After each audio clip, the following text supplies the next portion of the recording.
નરેશ જરાક કોઈકને કહી લે ને કે આવે છે બધું નહીં.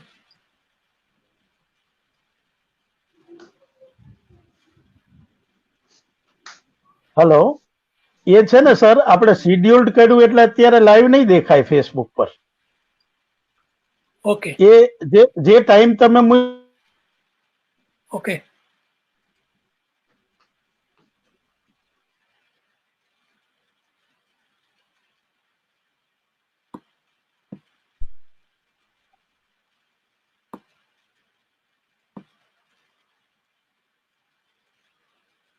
સૌ દર્શક શ્રોતા મિત્રોને નમસ્કાર.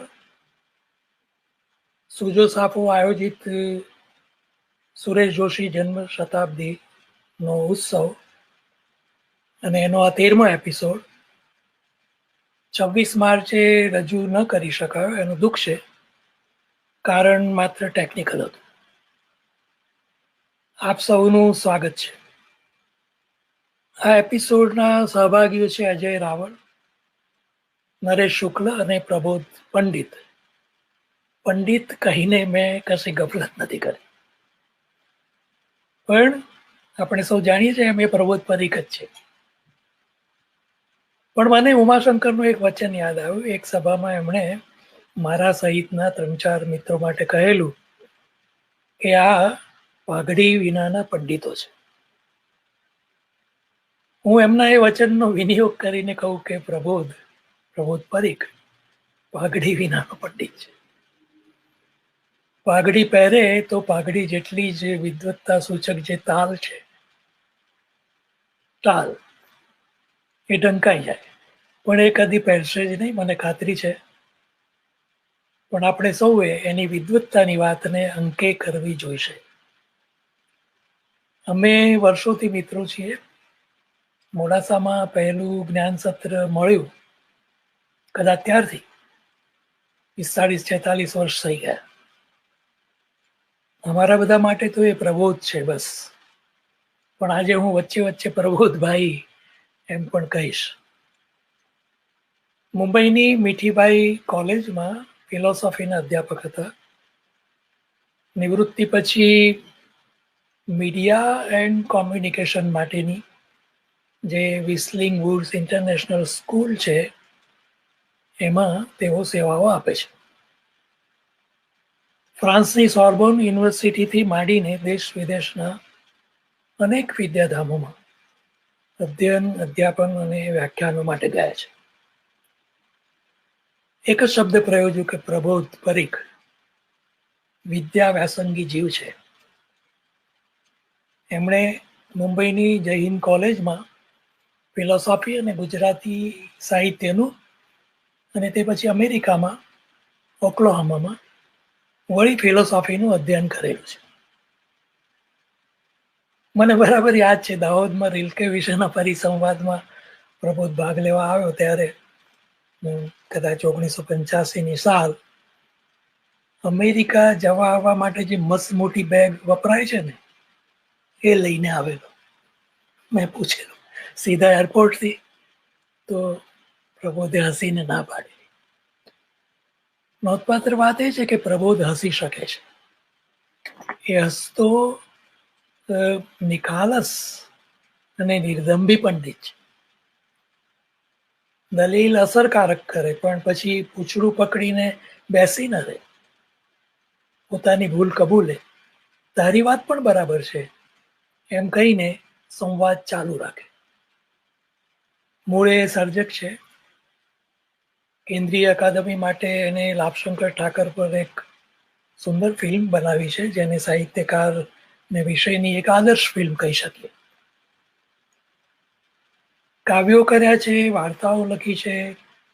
કરણવિલાના લોકો નામનો પહેલો વાર્તા સંગ્રહ, વિશિષ્ટ વાર્તા સંગ્રહ, એને બહુ મોટી આશા બંધાવેલી, પણ પછીથી પ્રબોધભાઈએ દિશા બદલી લીધી. મૂળે એ નડિયાદના છે, હાલ મુંબઈમાં રહે છે. સરસ વાંચે છે, વિચારે છે, લખે છે, પણ પ્રકાશિત કરે છે બહુ જ ઓછું.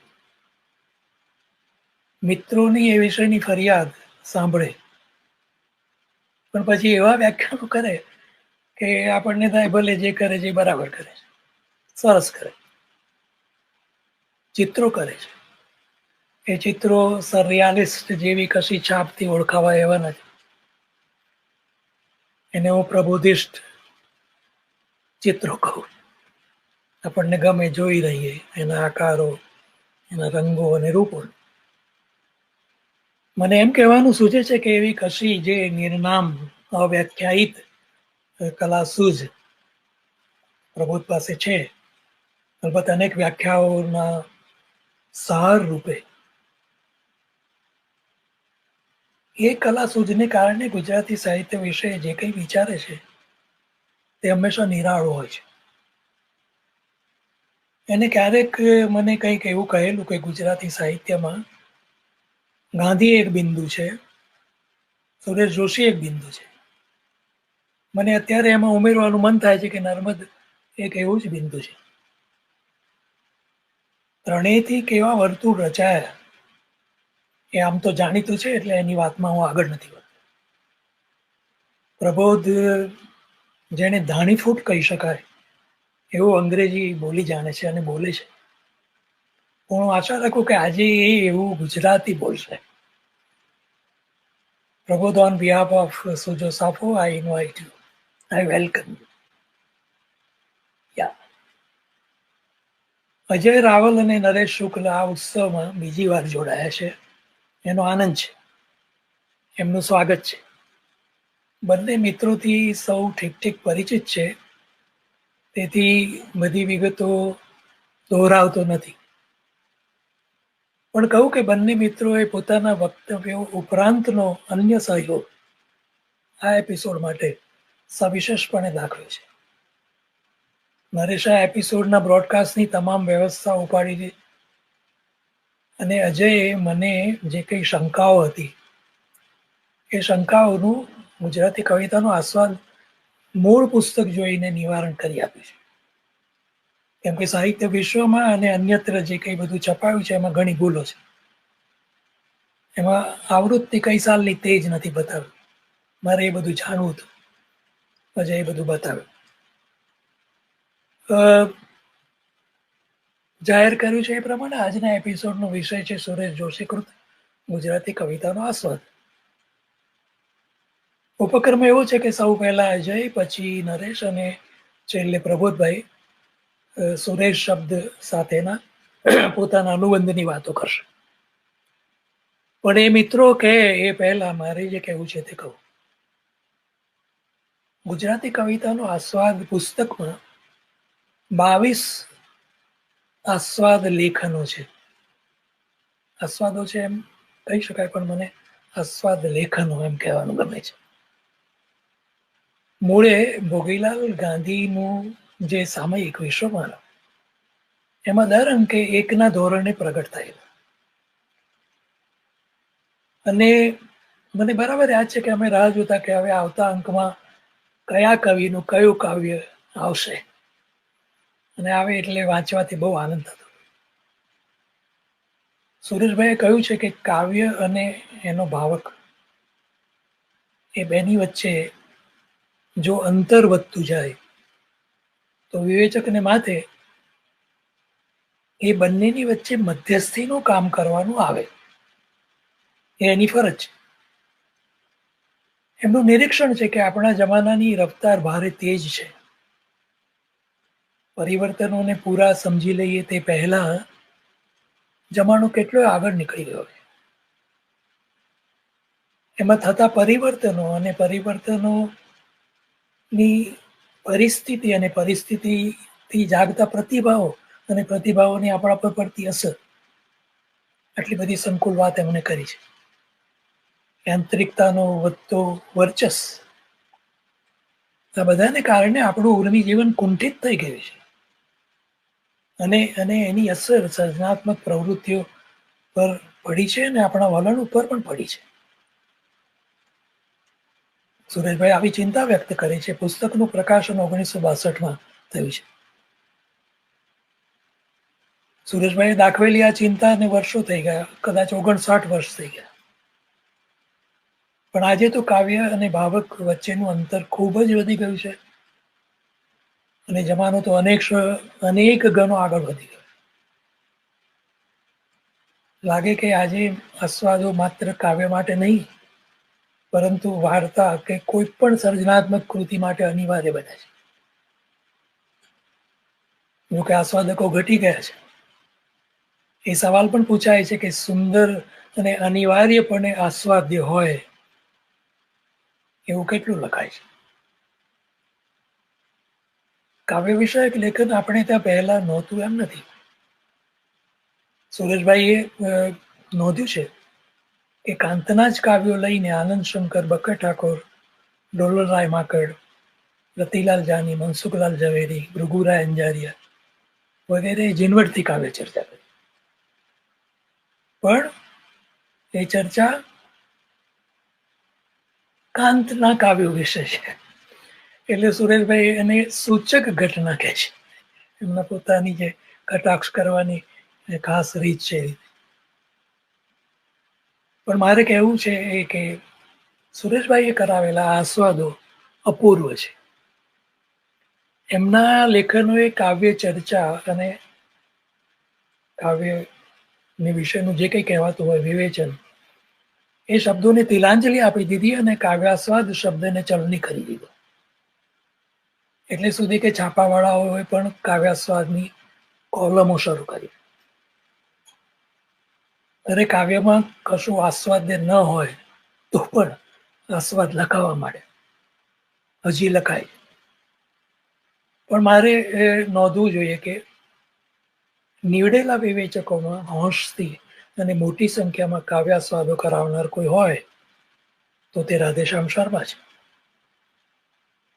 મુખબંધમાં પ્રારંભે જ સુરેશભાઈએ આનંદશંકરે પૂછેલા પ્રશ્નની વાત કરી છે. એ પ્રશ્ન આવો છે: ગુજરાત વિવેચનનું ભૂખ્યું છે, પણ તે કરતા તે રસપાનનું તરસ્યું હોય તો વધારે સારું નહીં? આવો આનંદ શંકર પૂછે છે. અને આનંદ શંકર વિવેચન અને રસ વિવેચન એવો ભેદ કરે છે. સુરેશભાઈને રસ વિવેચન શબ્દ ગમી જાય છે. હું એ જ શબ્દ પકડીને સુરેશભાઈના આસ્વાદ લેખનોને રસ વિવેચન કહું છું. એને ગુજરાતી વિવેચન સાહિત્યનો એક આગવો પ્રકાર પણ કહી શકાય. પણ વિવેચન સંજ્ઞાને થોડી વાર માટે બ્રેકેટમાં મૂકીને જુદું કહું કે એમના આ લેખનો એમના જેવા સમૃદ્ધ સહૃદયે કરેલા ભાવનો છે. અને એ ભાવનોથી એમના આસ્વાદ કર્મની જમીન બની છે. એ ભાવનો ના હોત તો આટલા સારા આસ્વાદો ન લખી શકાય. સાર એવો મળે છે કે જાતે ભાવન કર્યા વિના તમે બીજાને આસ્વાદ ન કરાવી શકો. બીજો સાર એ કે આ પ્રકારના આસ્વાદ અને તેનું અનુગામી જે વિવેચન હોય એ બેની વચ્ચે પાક્કો સંબંધ છે. જોને સુરેશભાઈને તેઓ પોતે કહે છે એમ આ કાવ્યોની ચર્ચાને નિમિત્તે કાવ્ય વિવેચનના કેટલાક પ્રશ્નોની ચર્ચા કરવી પડી, ઉલ્લેખો કરવા પડ્યા છે. એની વાત આજે રાવલ નિરાતે કરવાના છે. મને એમ કહેવાનું થાય છે, મન થાય છે કે ભાવન અને આસ્વાદ વિનાનું વિવેચન, ભાવન અને આસ્વાદન વિનાનું વિવેચન સર્વસામાન્યપણે તનુતુચ્છ રહી જવાનું, સૂકું. સમ્યક આસ્વાદન જો થયું હોય તો જતે દિવસે એના વિવેચકને વિપથ માર્ગે જતા રોકે કે ભાઈ તારે એ દિશામાં ન જવા, અહીંયા ન કરાય, આમ ન કરાય, લાઈક દેટ. અને એને કારણે વિવેચન નામની જે વિદ્યા શાખા છે, ધ ડિસિપ્લિન ઇટ સેલ્ફ, લાભાન્વિત થવાથી આસ્વાદનું આટલું મોટું મૂલ્ય છે એવો હું કહું છું, એવું મારું માનવું છે. પણ સુરેશભાઈ પોતાને મહાન સહૃદય નથી ગણતા. એમણે લખ્યું છે કે આ કાર્યને માટે મારાથી વિશેષ અધિકાર ધરાવનાર સહૃદયો છે તે હું જાણું છું. મારા પ્રયત્નને એવો ક્ષમા દ્રષ્ટિથી જોઈને યથાયોગ્ય માર્ગદર્શન આપશે તો હું એમનો ઋણી રહીશ. આ આસ્વાદ કર્મને સુરેશભાઈ યત્કિંચિત કરી છૂટ્યાનો એક નમ્ર પ્રયત્ન ગણે છે. એના મૂળ કારણમાં કાવ્યને વિષયની પોતાની પ્રીતિ ને ગણાવે છે. એમની આ વિશિષ્ટ જે નિખાલસતા અને નમ્રતા છે એની આપણે સૌએ નોંધ લેવી જોઈશે. એમનું કહ્યું એવું થયું, કહેવાનું એમ થયું કે લાગણી, ઉર્મી, અભિગ્રહ કે નૈતિક ભાવના જે કંઈ હોય એ બધાને, એ સમગ્ર વસ્તુને નિમિત્ત રૂપ ગણીને સર્જક જે સર્જે છે તેનો, કહો કે તેની સર્જન પ્રક્રિયાનો સુરેશભાઈને મન બહુ જ મહિમા છે. એને જ તેઓ આસ્વાદનો વિષય ગણે છે. એને માટે એમને શબ્દગુચ્છ વાપર્યું છે, અદ્વિતીય રૂપ નિર્માણને માટેનું સર્જન કર્મ. અદ્વિતીય રૂપ નિર્માણ અને એને માટેનું સર્જન કર્મ. જણાવે છે કે કવિ વ્યવહારની ભાષામાંથી જ નવા સંકેતો ઉપજાવી લે છે અને એવો સંદર્ભ રચે છે. તો એ સંદર્ભની રચના સમજવી અને શબ્દમાંથી જે પ્રગટે છે શક્તિ, અથવા શબ્દ શક્તિ પોતે જે કંઈ પ્રગટાવે છે એનો પરિચય આપવો, એ એમને મન રસાસ્વાદની પ્રવૃત્તિનું અનિવાર્ય અંગ છે. એના વિના કોઈ વાત થઈ શકે નહીં. એમાં જ તેઓ કવિ કર્મનો વિશેષ જુએ છે કે તમે સંકેતો રચ્યા નવા, ભાષામાંથી તમારી, તમે એ શક્તિને ઓળખી, એ શક્તિએ શું આપ્યું વગેરે વગેરે. આસ્વાદક પાસે તેઓ માગે છે કે જાણે એ સર્જન પ્રક્રિયાનો સાક્ષી હોય એ રીતે લખે, બતાવે કે વ્યવહારનો અનુભવ આ હતો અને કવિની વિશિષ્ટ શક્તિ આ હતી, એમાંથી આવું નવું રૂપ સર્જાયું અને એ રસાસ્વાદની સામગ્રી બની. તો બીજા શબ્દોમાં એમ કહેવાય કે પોતાનું લક્ષ્ય આસ્વાદકે વસ્તુનું જે રૂપાંતરણ થાય છે એની પ્રક્રિયાને વિશે કેન્દ્રિત કરવું જોઈશે. એને શાસ્ત્ર નહીં પણ સર્જન કર્મને પોતાના ધ્યાનનો મુખ્ય વિષય બનાવવો જોઈએ. આ લેખનોમાં સુરેશભાઈ બધું કરી બતાવ્યું છે. પણ કવિતા વિશેના લેખનને તેઓ સાહસ ગણે છે, કવિતાની રચનાને પણ સાહસ કહે છે અને એમ પણ જણાવે છે કે સમકાલીનોની કવિતા વિશે લખવું એ તો દુસ્સાહસ જ ગણાય. પોતે એવું દુસ્સાહસ શા માટે કર્યું એની એમણે કેફિયત આપી છે. એમાં એમણે કેવા કેવા વલણ અને આશય રાખ્યા છે એ જાણવું જરૂરી છે.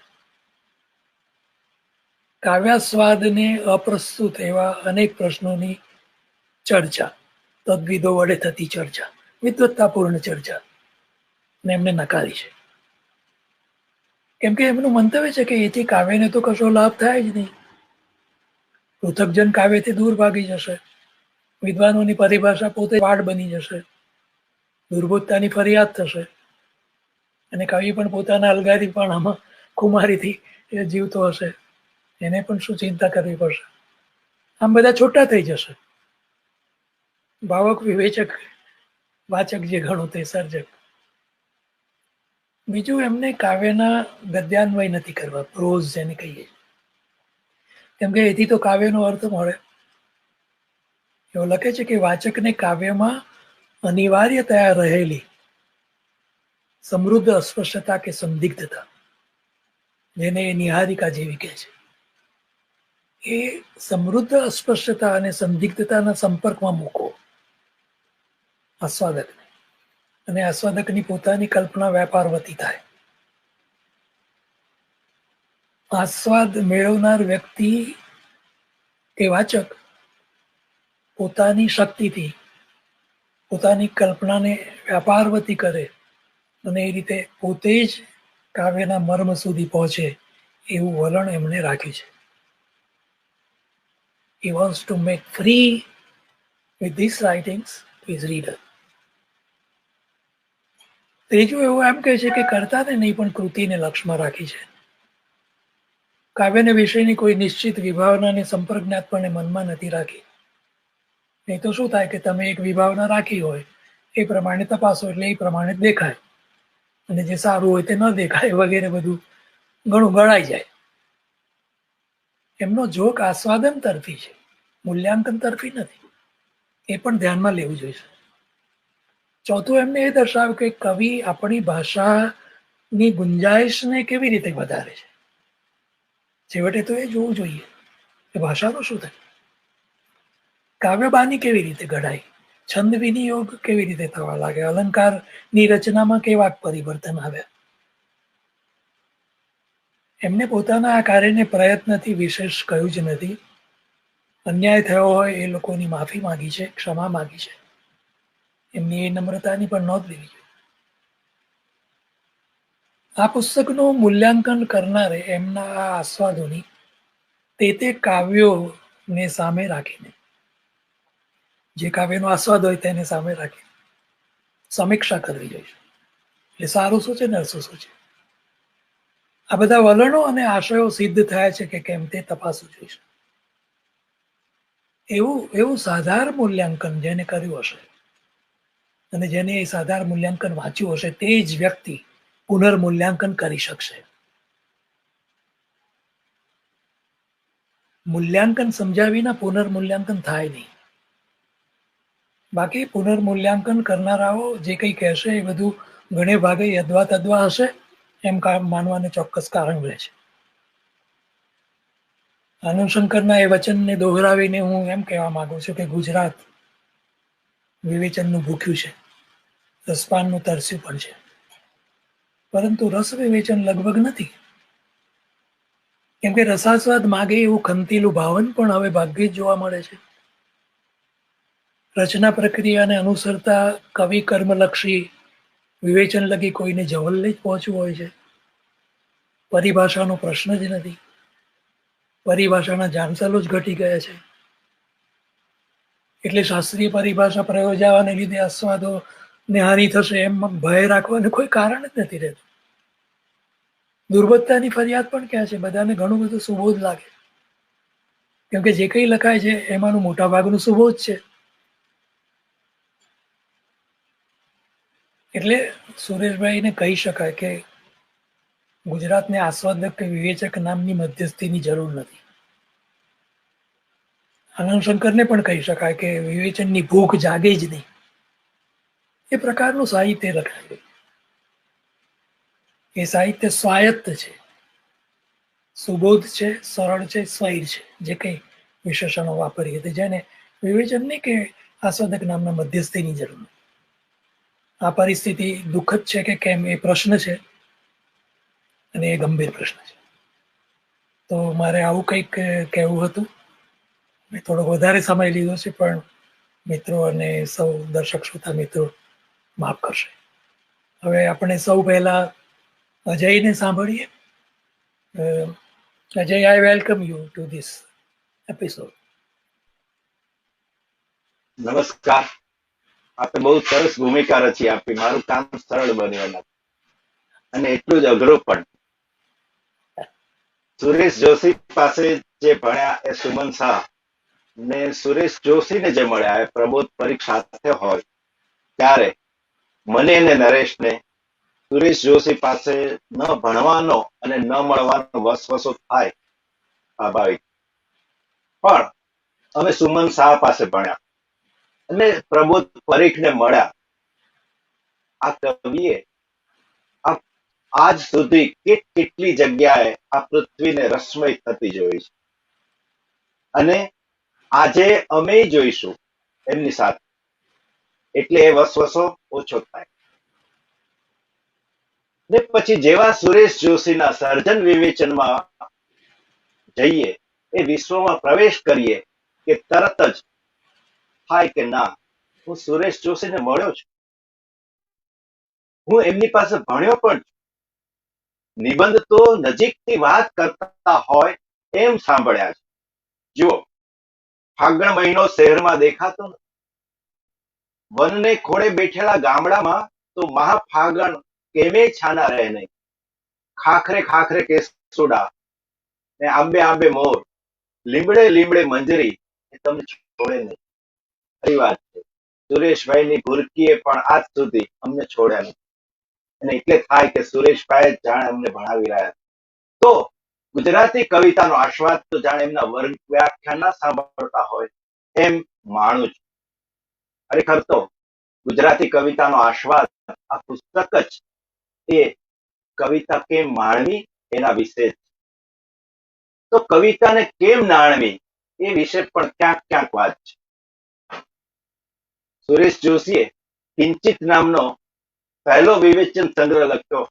એ વિવેચન સંગ્રહમાં પહેલો જ લેખ કાવ્ય આસ્વાદ, એની અંદર એમને પ્રારંભે જ મેકલિસ નામના એક વિવેચકનું વિવેચન ટાંકતા લખ્યું કે કવિતાના સૌથી મોટા શત્રુ તો કવિતા શિક્ષણ આપનારા અધ્યાપકો છે. એ સૂચક અને એ આપણને પણ ક્યાં અનુભવ નથી કે કેવા કેવા અધ્યાપકોએ કવિતાના કેવા કેવા આસ્વાદો એ કરાવ્યા છે.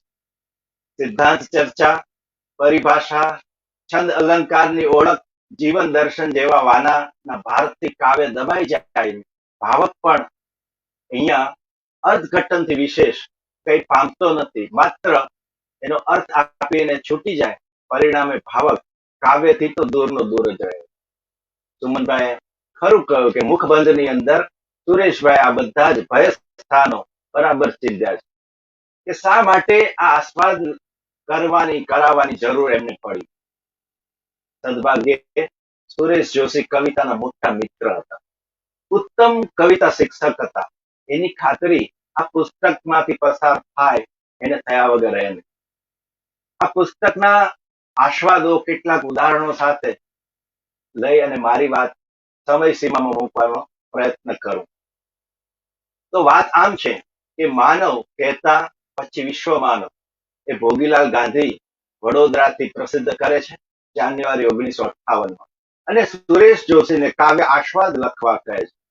અને સુરેશ જોશી જાન્યુઆરી 1958 પહેલા જ અંકમાં સદભાવના નામના પતિલ નામના કવિના, જેનું નામ પ્રભાત નર્મદા હતું, એમના કાવ્યના આસ્વાદથી વાતનો આરંભ કરે છે. મને આનંદ છે કે આ ગ્રંથ, આ જે વિશ્વ માનવ છે તે મારી પાસે છે અને એનું કારણ સુમન શાહ છે. એમને મને બધા જ અંકો બહુ પ્રેમથી મને આપેલા છે.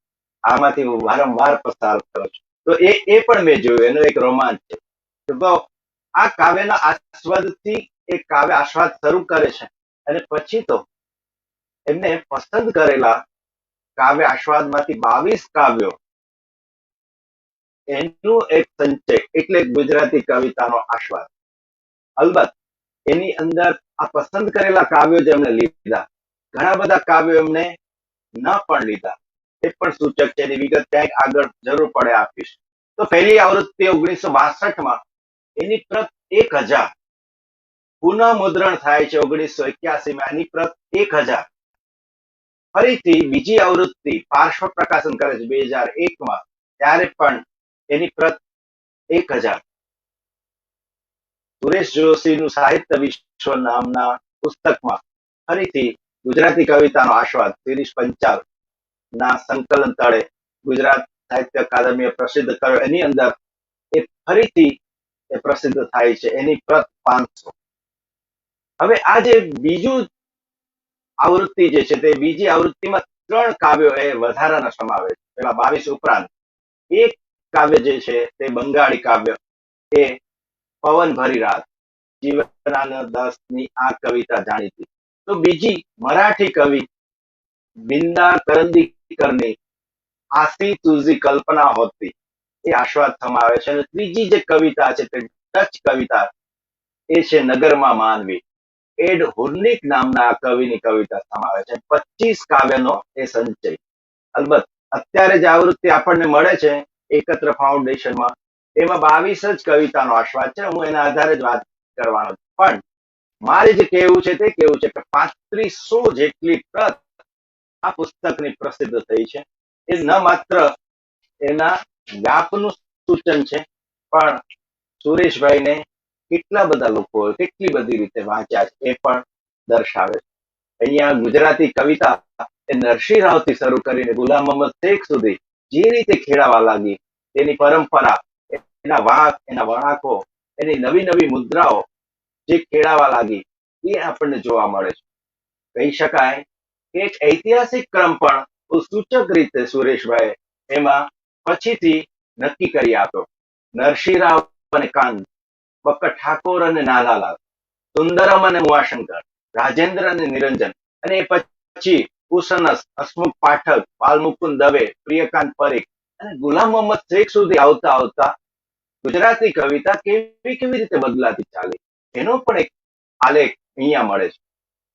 અહીંયા કહ્યું એમ કે કલાપીના કે કરશનદાસ માણેકના કે મનસુખલાલ ઝવેરીના કાવ્યનો આસ્વાદ એમને કરાવેલો, પણ એમને આ પુસ્તકમાં સમાવવા યોગ્ય ગણ્યા નથી. આ પણ સુરેશભાઈનું વિવેચન. અને પછી જે એક તબક્કે સુરેશભાઈને લાગ્યું, સાહેબે બહુ યોગ્ય રીતે એ વાત મૂકી જ છે, પણ હું અહીંયા આ ભૂમિકા રૂપે વાત કરું તો એમને લાગ્યું કે એક તબક્કે ભાવક કવિતાથી ખૂબ દૂર ચાલ્યો ગયો અને તેથી એમને કવિ અને ભાવક વચ્ચે સેતુ બનવાનું, મધ્યસ્થી કરવાનું નક્કી કર્યું. આ માટે એમને લાગ્યું કે શું કરવું પડે વિવેચક, કે તો બે કાર્યો કરવા પડે. એક તો પોતે કાવ્યના સર્જનની પ્રક્રિયાનો સાક્ષી હોય એ રીતે રચના પ્રક્રિયાનો પ્રત્યક્ષ પરિચય કરાવવો જોઈએ. અને બે, વ્યવહારના અનુભવમાંથી પ્રાપ્ત થતા ઉપાદાનને કવિ પોતાની વિશિષ્ટ શક્તિથી રૂપ આપીને રસાસ્વાદની સામગ્રીમાં કેવી રીતે પલટી નાખે એ બતાવી આપવું જોઈએ. અને આ બંને વાત દરેક આસ્વાદની અંદર આપણને જોવા મળે. ખાસ તો કૃતિના રસસ્થાનોને ખોલી આપીને ભાવકનો એ કૃતિમાં પ્રવેશ કરાવી આપે છે, અને એ પણ વિવેચનની શાસ્ત્રીય પરિભાષા વગર. તો વિવેચન કરતા એમને રસ વિવેચનમાં વધારે રસ. સાહેબે યોગ્ય જ કહ્યું કે આ વિવેચન નહીં પણ રસ વિવેચન છે. યાદ કરો સુરેશ જોશીનું જાણીતું કથન, મારો વૈષ્ણવ કે શૈવ સંપ્રદાય નથી, હું તો કેવળ રસ સંપ્રદાયનો છું. એ અહીં જોઈ શકાય કે સુરેશ જોશીની રસ મર્મગ્નતા અને ઊંડી કાવ્ય કલા સૂઝનો પરિચય આપણને આ આસ્વાદોમાંથી મળે છે. તેઓ રસજ્ઞ હતા, તેથી ઉષ્માયુક્ત શૈલીમાં કાવ્યના રસસ્થાનોને જે રીતે ખોલી આપ્યા એ ગુજરાતી કાવ્યાસ્વાદ માટે એક જાણે નવો ઉઘાડ હતો. વધામણી, બક્કર ઠાકોર, નિર્દોષની નિર્મળ આંખ તારી, હરિશ્ચંદ્ર ભટ્ટ, અન્નુ દીકરી, સુંદરમ કે શિશિર, પ્રજારામ રાવળ જેવા કાવ્યના આસ્વાદો તરત જ જીભે આવે છે. હવે આસ્વાદક જે છે એ આસ્વાદકનો અભિગમ જે છે એ કહ્યું એમ રસલક્ષી હતો. રસકીય અભિગમ એ ઉડી અને આંખે વળગે એવી બાબત પહેલામાં પહેલી આપણને આમાં જણાય આવે. એક દાખલાથી, એક ઉદાહરણથી વાત જોઈએ તો, જેમ કે વધામણી નામનું કાવ્ય, પ્રસિદ્ધ કાવ્ય બક્કર ઠાકોરનું, વહાલા મારા નિસદીન થાય ચંખા તમારી, એ કાવ્યનો આરંભ થાય છે તો એવું કે પ્રથમ પ્રસૂતિ માટે પિયર ગયેલી સ્ત્રી એ સંતાનના જન્મની વધામણી પતિને આપે છે. એ જણાવી પ્રથમ પંક્તિ, અને માત્ર અહીંયા સંબોધનની વાત કેવી તો જુદી રીતે સુરેશભાઈ કરી આપે છે એ જુઓ. પંક્તિ આમ છે, વહાલા મારા નિસદીન થાય હવે ઝંખા તમારી, આવો આપો પરિચિત પ્રતીતિ બધી ચિત્ત હારી. તો સંતાનના સમાચાર તો જણાવવાને પત્ર લખતી હોવા છતાં કાવ્ય નાયિકા જે છે આરંભમાં સાવ સરળ એવું સંબોધન, વહાલા, એ ભાવને સાહજિક એવું સંબોધન કરે છે, વહાલા. પણ પછી તરત જ એ પોતાનો અધિકાર દર્શાવવા ઉમેરે છે, મારા. એ મારા શબ્દોના ઉપર વાલનો કેવો તો દાબ બરતાય છે આ સુરેશભાઈ. અને કે છે કે પોતાના પ્રિયતમ પરનો અધિકાર એ પૂરા વિશ્રમપૂર્વક સહજ રીતે પ્રગટ કરે છે.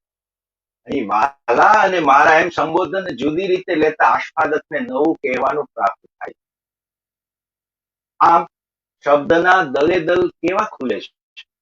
તો આ જ કાવ્યમાં આગળ જતા કહે છે તે બીજું દૃષ્ટાંત જોઈએ, માટે આવો કર અધરની સદ્ય સાક્ષી પુરાવો. આ પંક્તિ લઈને સુરેશભાઈનું જે વિવરણ છે અદ્ભુત વિવરણ. અહીંયા આવો આપો પરિચિત પ્રતીતિ તમારી, એની સાથે હું આ વાતને જોડું છું, એટલે એડિટિંગ કર્યું કહેવાય એમ.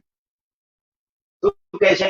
એક એક જન્મ જાણે જતો રહ્યો, હવે મને ફરીથી એની પ્રતીતિ કરાવો, માટે આવો કર અધરની શબ્દ સાક્ષી પુરાવો. સુરેશભાઈ શું લખે છે જુઓ, સુરેશભાઈના શબ્દોમાં, મનુષ્ય ભાષા તો પાછળથી શોધી, એ પહેલા એને અણસારા અને સ્પર્શની ભાષા જ જાણીતી હતી. હજુ જ્યારે ભાષા નહોતી ઉકેલી શકે એવા ઊંડા ભાવની વાત આવે, ત્યારે સ્પર્શનો અને આંખના અણસારાનો કે ઉષ્ણ નિશ્વાસનો જ ઉપયોગ કરવો પડે છે. આથી જ પ્રેમની ખાતરી કરાવવા માટે નાયિકા સૌથી પ્રથમ યાદ કરે છે કરને અને અધરને. અને હવે સુરેશભાઈની આ લાક્ષણિકતા જુઓ તમે, યાદ રાખજો કે અહીં હોઠનો ઉલ્લેખ થયો છે તે વાણીના સાધન તરીકે નહીં, પણ ચુંબનના પાત્ર તરીકે. શું રસિકતા! પહેલા કરપીડન પછી ચુંબન, એક ક્રમમાં ઔચિત્ય છે. હવે તમે જો શાસ્ત્ર કેવી રીતે સૂક્ષ્મતાથી પ્રવેશે, ઔચિત્યની વાત તરત જ આપણને આપણા પૂર્વસૂરીઓ યાદ આવે, જેને ઔચિત્ય સંપ્રદાયની વાત કરી. અહીંયા તો કવિ કર અને અધર શા માટે, એનું ઔચિત્ય શું છે? તો આગળ કહે છે કે માયરામાં ઢોલ ત્રાસા અને લગ્ન ગીત તથા પુરોહિતના કર્કશ મંત્રોચ્ચાર વચ્ચે સૌથી પ્રથમ પ્રતીતિ પ્રીતિની કરાવી. પછી સહન ગુરુના એકાંતમાં ઉઠે વાણી ફૂટી નહીં, પણ ચુંબનથી મધુ છલકાયું. માટે સૌથી પ્રથમ સાક્ષી કરની, પછી અધરની, અને આમે પ્રિયતમના બાહુની પરિધિમાં સમાઈ જવામાં જે સંરક્ષણ મળે છે એ બીજે સામાન્ય. હવે તમે કહો કે આ કાવ્ય આસ્વાદ ભૂરકી ન છાંટે તો થાય શું? તો એ જે ભાષા હતી, એ જે નાવીન્ય હતું, એ ખરેખર વિરલ હતું. 1958, 59, 60 ના વર્ષોમાં સુમનભાઈ ખરું કહ્યું કે આટલા વહેલા એ પામ્યા હતા કે ભાવક જે દૂર જાય તે નહીં પરવડે કવિને. તો એના માટે આ મધ્યસ્થી કરે છે. તો મધ્યસ્થી કેવી રીતે કરે છે આપણે જોઈએ. એક બીજું દૃષ્ટાંત, જેને તમે સહેજે મૃત્યુનું કાવ્ય કહી દો, એના માટે સુરેશભાઈ શું કહે છે જુઓ, હરિશ્ચંદ્ર ભટ્ટની બહુ જ જાણીતી રચના નિર્દોષ ને નિર્મળ આંખ તારી, એ આમ તો ભગીની મૃત્યુ નિમિત્તે જ રચાયેલું કાવ્ય છે, પણ આસ્વાદક એને કરુણ નહીં, એટલે અંશે મૃત્યુને નિમિત્તે રચાતી શાંતિને આસ્વાદનો વિષય ગણવા કહે છે. ત્યાં મૃત્યુનું કાવ્ય નથી, મૃત્યુ નિમિત્તે રચાતી શાંતિનું કાવ્ય છે. અને એ છે કે કાવ્ય વાંચતા દરેક પંક્તિ ઉચ્ચારાતી એ શાંતિમાં સરી પડતી હોય એવો અનુભવ થાય છે. અને ફૂલ ખરે તે સંભળાય એવી શાંતિ કવિ અહીંયા રચી છે. કારણ કે અહીં ખરી પડતી કડીનો અવાજ સંભળાવવા, તો શું સર્વકાળ એ ખરી પડતી કડીનો અવાજ આપણે સાંભળવાનો છે. અને પછી આસ્વાદ દરમિયાન રીતસર એની તપાસ કરી એના વ્યાજબીપણાને એને પ્રમાણ્યું છે. આખી રચનાના ઉદ્ગમ સ્થાન રહેલા વિરોધને પણ એ બરાબર ચિંધી આપે છે, અને એના દલે દલને ખોલી અને આપણી સામે આસ્વાદ કરાવે છે. આમ કહી શકીએ કે જે આસ્વાદકનો અભિગમ છે તે દરેક રસલક્ષી છે, અને એના અનેક બીજા ઉદાહરણો આપી શકાય, પણ લોભ ને થોભ નથી. મારી વાત અહીંયા અટકાવું, પણ કર્યું છે શું આના માટે? તો બીજી જે વાત છે તે પોતાના આવા આસ્વાદ પ્રક્રિયાને એમને કર્યું છે શું? તો કાવ્યમાં કવિનું વક્તવ્ય જે રૂપ પામે છે એ સી રીતે રૂપ પામે છે એની તપાસ માટે સુરેશ જોશી પૃથ્થકરણ પદ્ધતિ પાસે જાય છે, એનો આશ્રય લે છે. અને આ સંગ્રહની ઉત્તમ કાવ્ય રચનાઓ માટે સુરેશ જોશીએ આ પૃથ્થકરણ પદ્ધતિનો હેતુ સાધક એવો વિનિયોગ એમને કર્યો છે. અહીંયા ગુલામ અહમદ શેખ, નિરંજન ભગત, ઉમાશંકર જોશી, કાંત, બક્કર ઠાકોરના આસ્વાદ એના દૃષ્ટાંત રૂપ છે. બે જ ઉદાહરણો અહીંયા આપણે જોઈએ. ગુલામ અહમદ શેખની કવિતા શીર્ષક વગરની છે, તો એ ત્યાંથી જ શરૂ કરે છે. સુરેશભાઈ કહે છે કે શેખની શીર્ષક વિનાની રચના વિશે એમ કહે છે કે કવિનું કશું નહીં ચાલ્યું હોય ત્યારે જ એમણે શીર્ષક નહીં આપ્યું હોય. એમ બને કહીને એ આખી વાતને સંભાવપૂર્વક પહેલા તો તપાસે. પહેલી 6 પંક્તિ જે છે એમાં સંયોજના કેવી રીતે થઈ છે, પરંપરાગત જે સંભોગ શૃંગાર નામે ઓળખાતું હતું એની કેવી વિડંબના કવિએ કરી છે એ સમજાવ્યું છે. યુગલ, તન, કામરથ આવા પદાર્થોની સામે પિત્તળ, બોદો રણકાર, ઘોડા પડછા વગેરે મૂકતા કાવ્યની સગોત્રતા સંસ્કૃત કવિતા સાથે નહીં પણ બોદલેરની કવિતા સાથે કેવી રીતે સ્થપાય છે એ એમણે આ પૃથ્થકરણના આશ્રયથી સમજાવ્યું છે. અને એ પછી એક તારણ ઉપર જે પહોંચ્યા છે કે આ હિજરાઓ એ કાવ્યના વાતાવરણમાં ઓતપ્રોત રહીને રહેલું તત્વ છે. તો તમે જુઓ કે આ તાજી જન્મેલી કવિતા હજુ તો એ આવી જ હતી અને સુરેશભાઈએ એને આમાં સમાવી છે. અને કહ્યું છે, બરાબર કહ્યું છે કે આ નવી કવિતાઓ વિશે લખવું અને એમાં સમકાલીનો વિષય લખવું એ તો દુસ્સાહસ.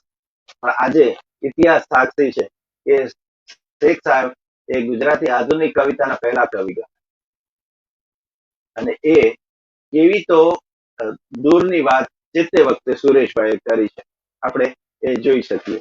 તો એવું જ કાવ્ય નિરંજન ભગતનું બહુ જ જાણીતું આધુનિક અરણ્યની અંદર આપણને આ પૃથ્થકરણ પદ્ધતિનું ઉત્તમ ઉદાહરણ જોવા મળે છે. કાવ્યના દરેક અંગને આગળ કે છે વિરામ ચિહ્નને પણ કાવ્યોપકાર દૃષ્ટિએ જ જોવું જોઈએ અને તપાસવું જોઈએ. અને એમ કરતા સુરેશભાઈ જે તારણ ઉપર પહોંચે છે કે એ માળખામાં ઓતપ્રોત આખી અલંકાર રચના જે છે એને ઉકેલી બતાવે અને એટલે એ કવિતા વધુ વિશદ બનીને આવે છે. આસ્વાદની તીવ્રતા એનાથી વધી જાય છે. જેમ કે વિહંગથી આકાશના વિસ્તારને સૂચવે તો પૂરે વોલ્યુમે ટહુકતો એમ રેડિયા સાથે જો પૂરે વોલ્યુમે ટહુક રેડિયા સાથે વાત જોડાતા એ ક્રિયાની વિડંબનાની જે માત્રા છે તે અનેક ગણી વધે છે. તો સ્નિગ્ધ આસ્ફાલ્ટની સડક પણ સજીવ પ્રવાહિતા અને જળ સડક વચ્ચેનો વિરોધ આસ્વાદક જુએ. તો આવા તો કેટલાય ઉદાહરણો અહીંયા પણ આપી શકાય. તો પૃથ્થકરણની જે આ પદ્ધતિ હતી તે આપણે તરત જ નજરે ચડે એવી એની અંદર વાત છે. હવે આ સુરેશ જોશીએ જે આસ્વાદો કરાવ્યા છે એમાં પૃથ્થકરણ પદ્ધતિ અપનાવી છે તે તો બરાબર, પણ એની અંદર ક્યાંક એમને પ્રસ્તાવનાઓ કરી છે, ક્યાંક વ્યાપક એવા અર્થઘટનો કર્યા છે. આપણે લાગે કે આ તો કવિતાથી દૂર કદાચ જાય છે કે પછી પોતાના તરફથી કંઈક ને કંઈક એમાં ઉમેરણ કર્યા. હવે કવિ જ્યારે કાવ્ય ભાષામાં રચે છે ત્યારે એક જગ્યાએ સુરેશભાઈ કહે છે કે કવિ કાવ્યમાં ભાષા વડે કેવી રીતે ભાષાનું ઉલ્લંઘન કરી વિશાળ આકાશને બતાવે છે એ સુંદર રીતે આપણને ચિંતે છે. જેમ કે સાગર અને શશી એ નામનું કાવ્ય કાંતનું ખૂબ જાણીતું કાવ્ય છે. એના વિશે કે પતંગીઓ અને ચંબેલી કે તણખલું જેવા કાવ્યના આસ્વાદમાં આવતી આ જે પ્રસ્તાવના છે એ પણ એટલી જ ઉપકારક. એક ઉદાહરણ આપણે સાગર અને શશીમાંથી જોઈએ. સુરેશભાઈ લખે છે કે ચંદ્ર તો આપણા માંથી બધાએ જોયો છે, સમુદ્ર પણ આપણામાંના ઘણા બધા જોયો હશે, સમુદ્ર પર ઉદય પામતા ચંદ્રને પણ ઘણા જોયો હશે.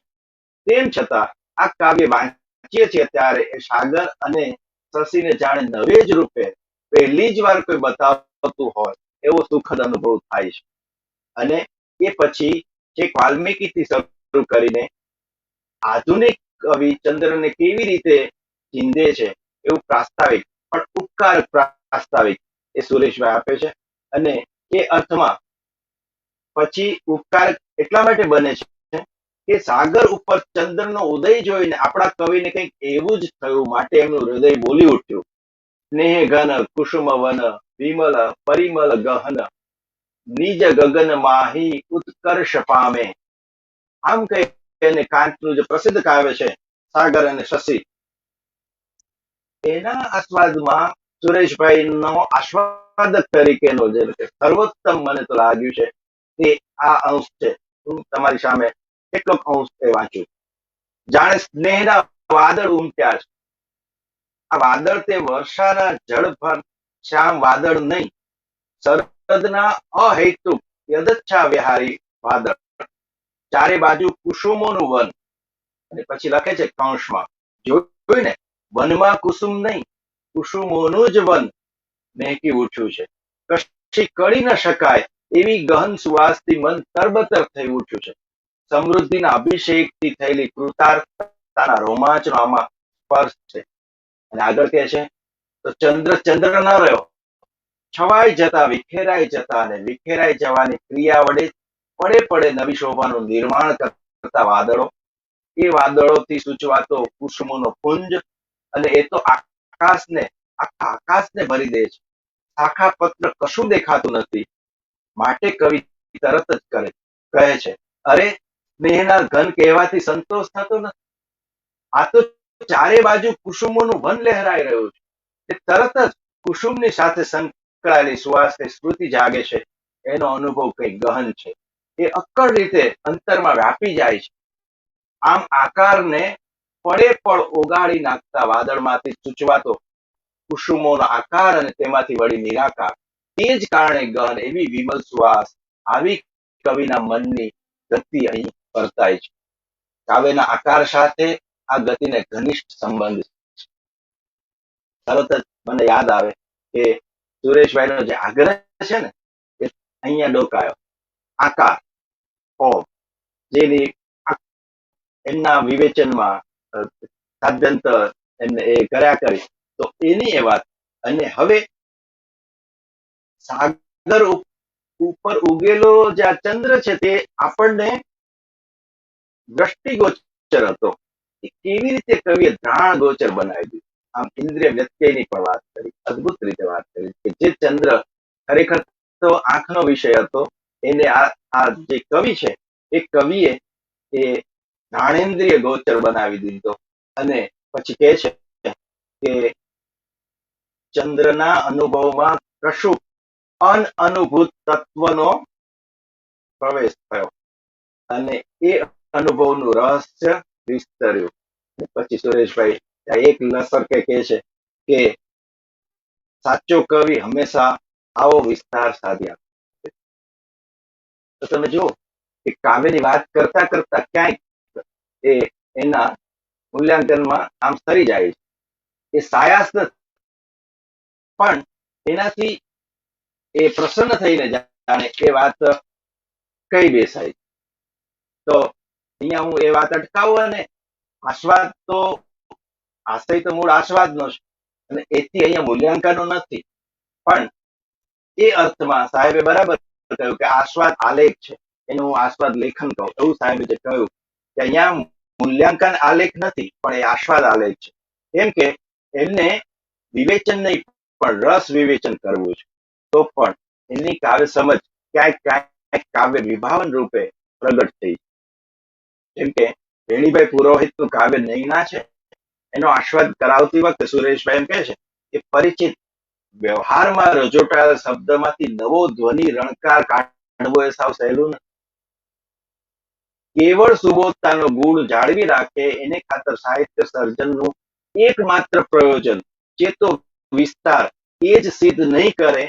નિરર્થક પુનરાવર્તનને બે ચાર લટકાથી જે વેલબુટ્ટા અને ગેય રચનામાં સંગોપી દે તો એથી સહૃદય ને છેતરી શકાય નહીં. સદભાગ્યે અહીં આવું થયું નથી. કે પછી કાંતના મેં કહ્યું એમ કે આ સાગર અને શશીના આસ્વાદમાં એમને જે આપણે દૃષ્ટિગોચર છે તેને જ્ઞાનેન્દ્રિય ગોચર થતો અનુભવ્યો. એ વખતે એમનું રહસ્ય વિસ્તર્યું. એમ કહેતા સુરેશભાઈ જે છે એ ક્યાંક મૂલ્યાંકન વાંચી બની જાય, પણ એ કહ્યું એમ કે સાયાસ નહીં, એમ જ ચાલ્યા જાય છે એમાં. તો સુરેશ જોશીએ એક સંકલ્પપૂર્વક વાત જે કરી છે મુખબંધમાં, એ શાસ્ત્રીય પરિભાષા ભાષા ભાગ્યે જ વાપરું, બને એટલો દૂર રહીશ એના. અને એટલે જ અહીંયા આસ્વાદની અંદર પણ એ શાસ્ત્રીય પરિભાષાઓ નથી જે આપણને એ પહેલાના વિવેચનમાં જોવા મળતી હતી. કાવ્ય પદાર્થ પાસે પણ ના આવે આસ્વાદક કે વિવેચક, પણ અહીંયા એવું બન્યું નથી. અલંકાર, છંદ, લય, એ તત્વો જે છે બધા કાવ્યોના, એ કાવ્યત્વને કઈ રીતે ઉપકારક બને છે એ એમને જુદી રીતે જ કહ્યું છે. એક દાખલો આપું. જૂનું ઘર ખાલી કરતા નામનું સોનેટ, બાલમુકુંદ, ખૂબ જાણીતું સોનેટ. એની છેલ્લી બે પંક્તિ: ઊંચી તીણી સજળ ગગમાં કાચ કેરી કણિકા, ને ઉપાડેલા ડગ ઉપર સા લોહ કેરા મણિકા. કે છે કે છેલ્લી બે પંક્તિ માં કવિએ અનાયાસ પ્રાસ સિદ્ધ કર્યો છે, અને તે સાભિપ્રાય છે કે આ બે બંધ બેસી જતા પ્રાસની વચ્ચે જાણે શિશુ વિયોગી માતા પિતાના હૃદય દબાઈ ના ગયા. શું વાત! તમે જુઓ કે મેં ઘણા બધા આસ્વાદો આજ કાવ્યના વાંચ્યા છે, કોઈએ આ વાત કરી નથી. આ બે પ્રાસની વચ્ચે માતા પિતા, જે માતા પિતાને એ જ કારણથી આ ઘર કદાચ ખાલી કરવું પડ્યું છે, એ શિશુ વિયોગી માતા પિતાનું હૃદય દબાયું છે, અને એ પ્રાસને કારણે થયું છે, એમ જે કહ્યું આસ્વાદકે. અને પછી કે છે પ્રાસના રેણથી એ સંધાઈ ગયા. તો નિર્દોષ અને નિર્મળ આંખ તારી એ કાવ્યની અંદર એમને કવિત્વની રીતે ઉપકારક એવા વિરોધને બરાબર સ્પષ્ટ રીતે ચીંધ્યો છે. તો નૈણા નામનું જે કાવ્ય છે, એ કાવ્યની રચના જ આખી વિરોધમૂલક સાદૃશ્ય ઉપર થયેલી એમને લાગી છે. કે પછી સાગર અને શશીમાં આવતો આ ઇન્દ્રિય સંતર્પકતાને એ બરાબર ચીંધે છે. આ બધી વાતનો અહીંયા ઉલ્લેખ કરી શકાય. આ રીતે ગુજરાતી કવિતાનો આસ્વાદમાં પરિભાષાના ચોકઠામાં કાવ્યની તરકીબ ગોઠવી આપવાને બદલે તેમણે કૃતિલક્ષી રહી રસલક્ષી પરિભાષા જે કાવ્યને ઉપકારક બને છે, એમાંથી કોઈ કાવ્ય શાસ્ત્ર ઉભું થાય એવો પ્રયાસ કરે છે. તો એક મુદ્દો, જે છેલ્લો મુદ્દો છે મારો, કે ક્યારેક એમણે જ કહ્યું છે મુજબ કે કાવ્ય વિવેચનના પાયાના પ્રશ્નો આપોઆપ છેડવા પડ્યા છે. સાહેબે પણ ઉલ્લેખ કર્યો કે મારે એ વાતને અહીંયા મૂકી આપવી, તો હું એ ટૂંકમાં મૂકું છું. તો એ પાયાના પ્રશ્નો કયા કાવ્ય વિવેચનના? સંક્ષેપમાં જોઈએ તો વિવેચને પ્રધાનતઃ અને અનિવાર્યપણે સર્જક કર્મનો વિષય શોધવો ઘટે કે નહીં, અને જો શોધવો ઘટે તો એ શોધનું સ્વરૂપ કેવું હોય. આ પહેલી વાત.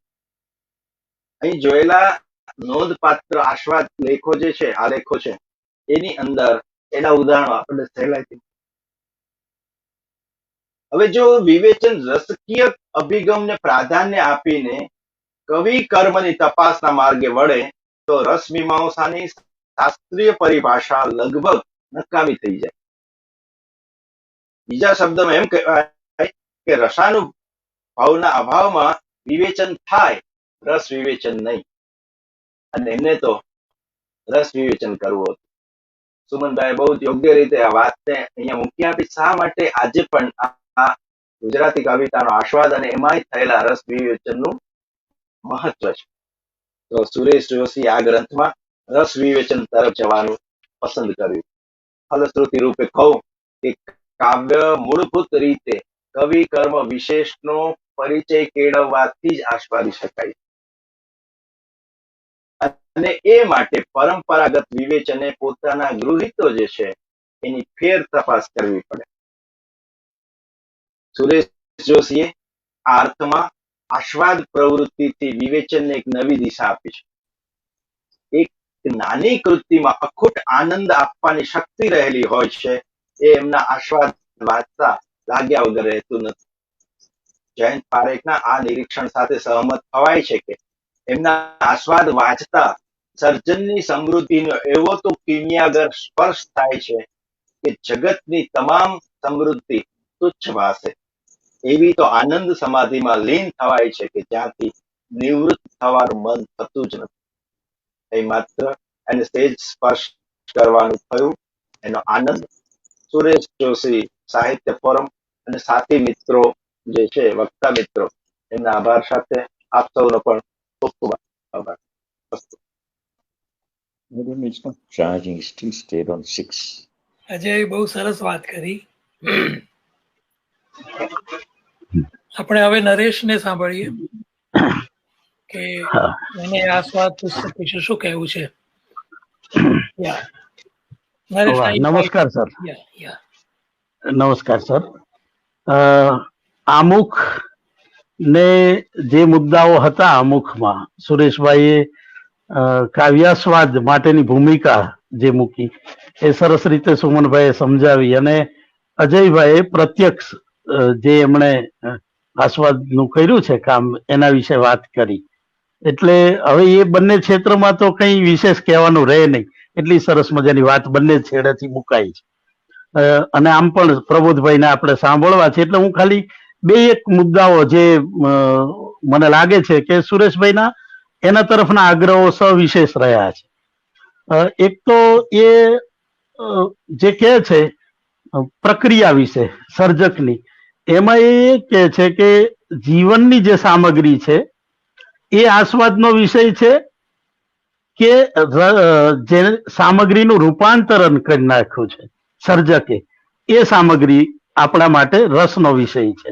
એટલે એ પ્રશ્ન એક ભેદ ઉભો કરે છે કે લોક જીવનમાં જે અનુભવો છે, લોક જીવનમાં જે આપણે એમણે મમ્મટને ટાંક્યો છે અને વાત કરી કે મમ્મટે જ્યારે સાહિત્યના પ્રયોજન ગણાવ્યા છે ત્યારે શિવ તત્વની વાત કરી, કાંતા જેમ ઉપદેશ આપે છે, અર્થ પ્રાપ્તિ, યશ પ્રાપ્તિની વાત કરી.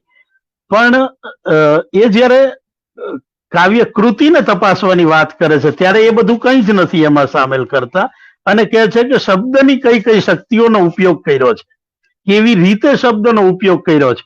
જો સુરેશભાઈ, અહીંયા રૂપનો માર્ગ આસ્વાદ ખરો, પણ એ આસ્વાદમાં મહત્વ તો રૂપનું જ કરે છે.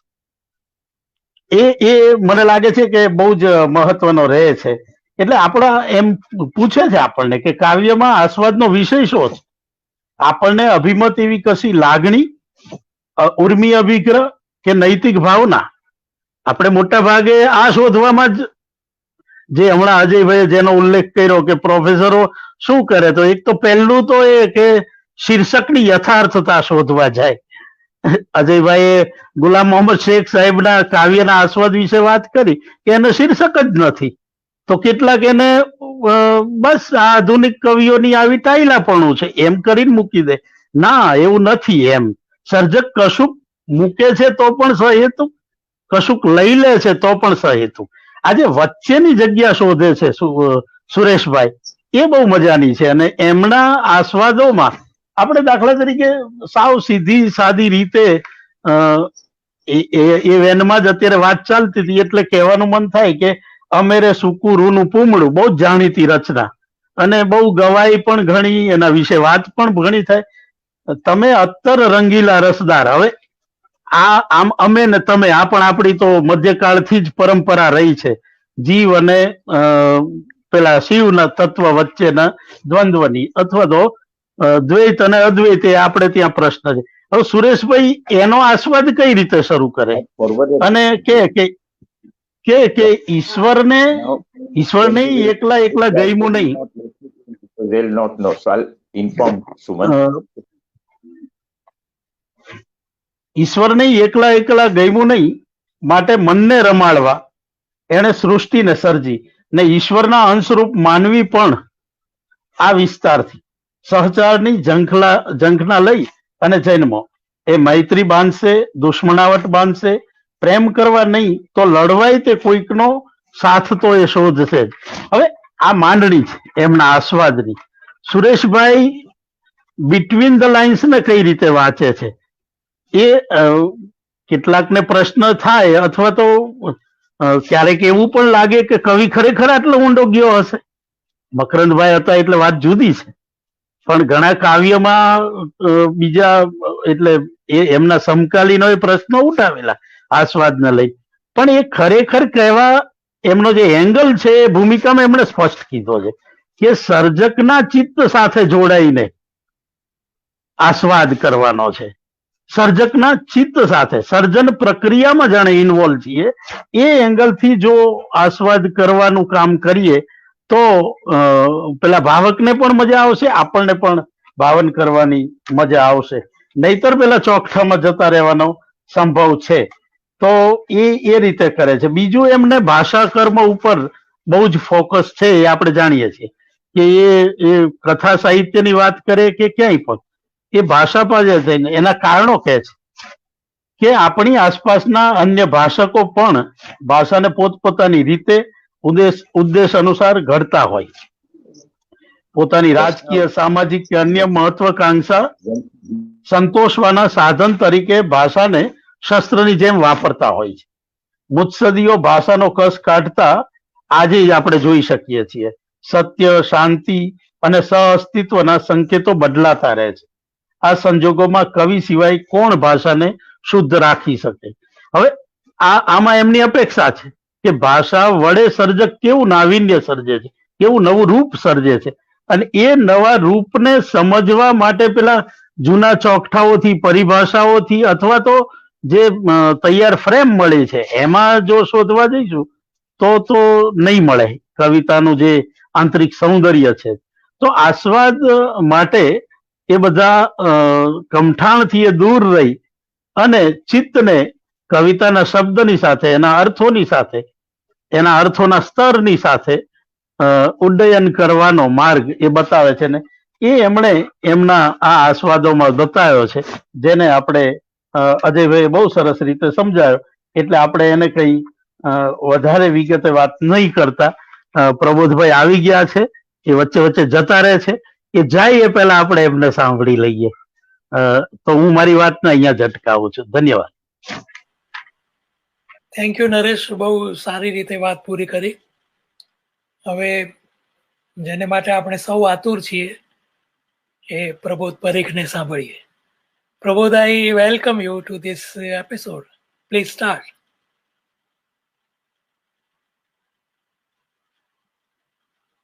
ઓકે, હું એવું આશા રાખું છું કે આ ફોન છેક સુધી ટકી રહે, કારણ કે બેટરી ડાઉન છે એટલે મેં આ મિત્રના ફોન પર પણ લીધું છે, પણ જે હોય તે હું શરૂ તો કરી દઉં છું.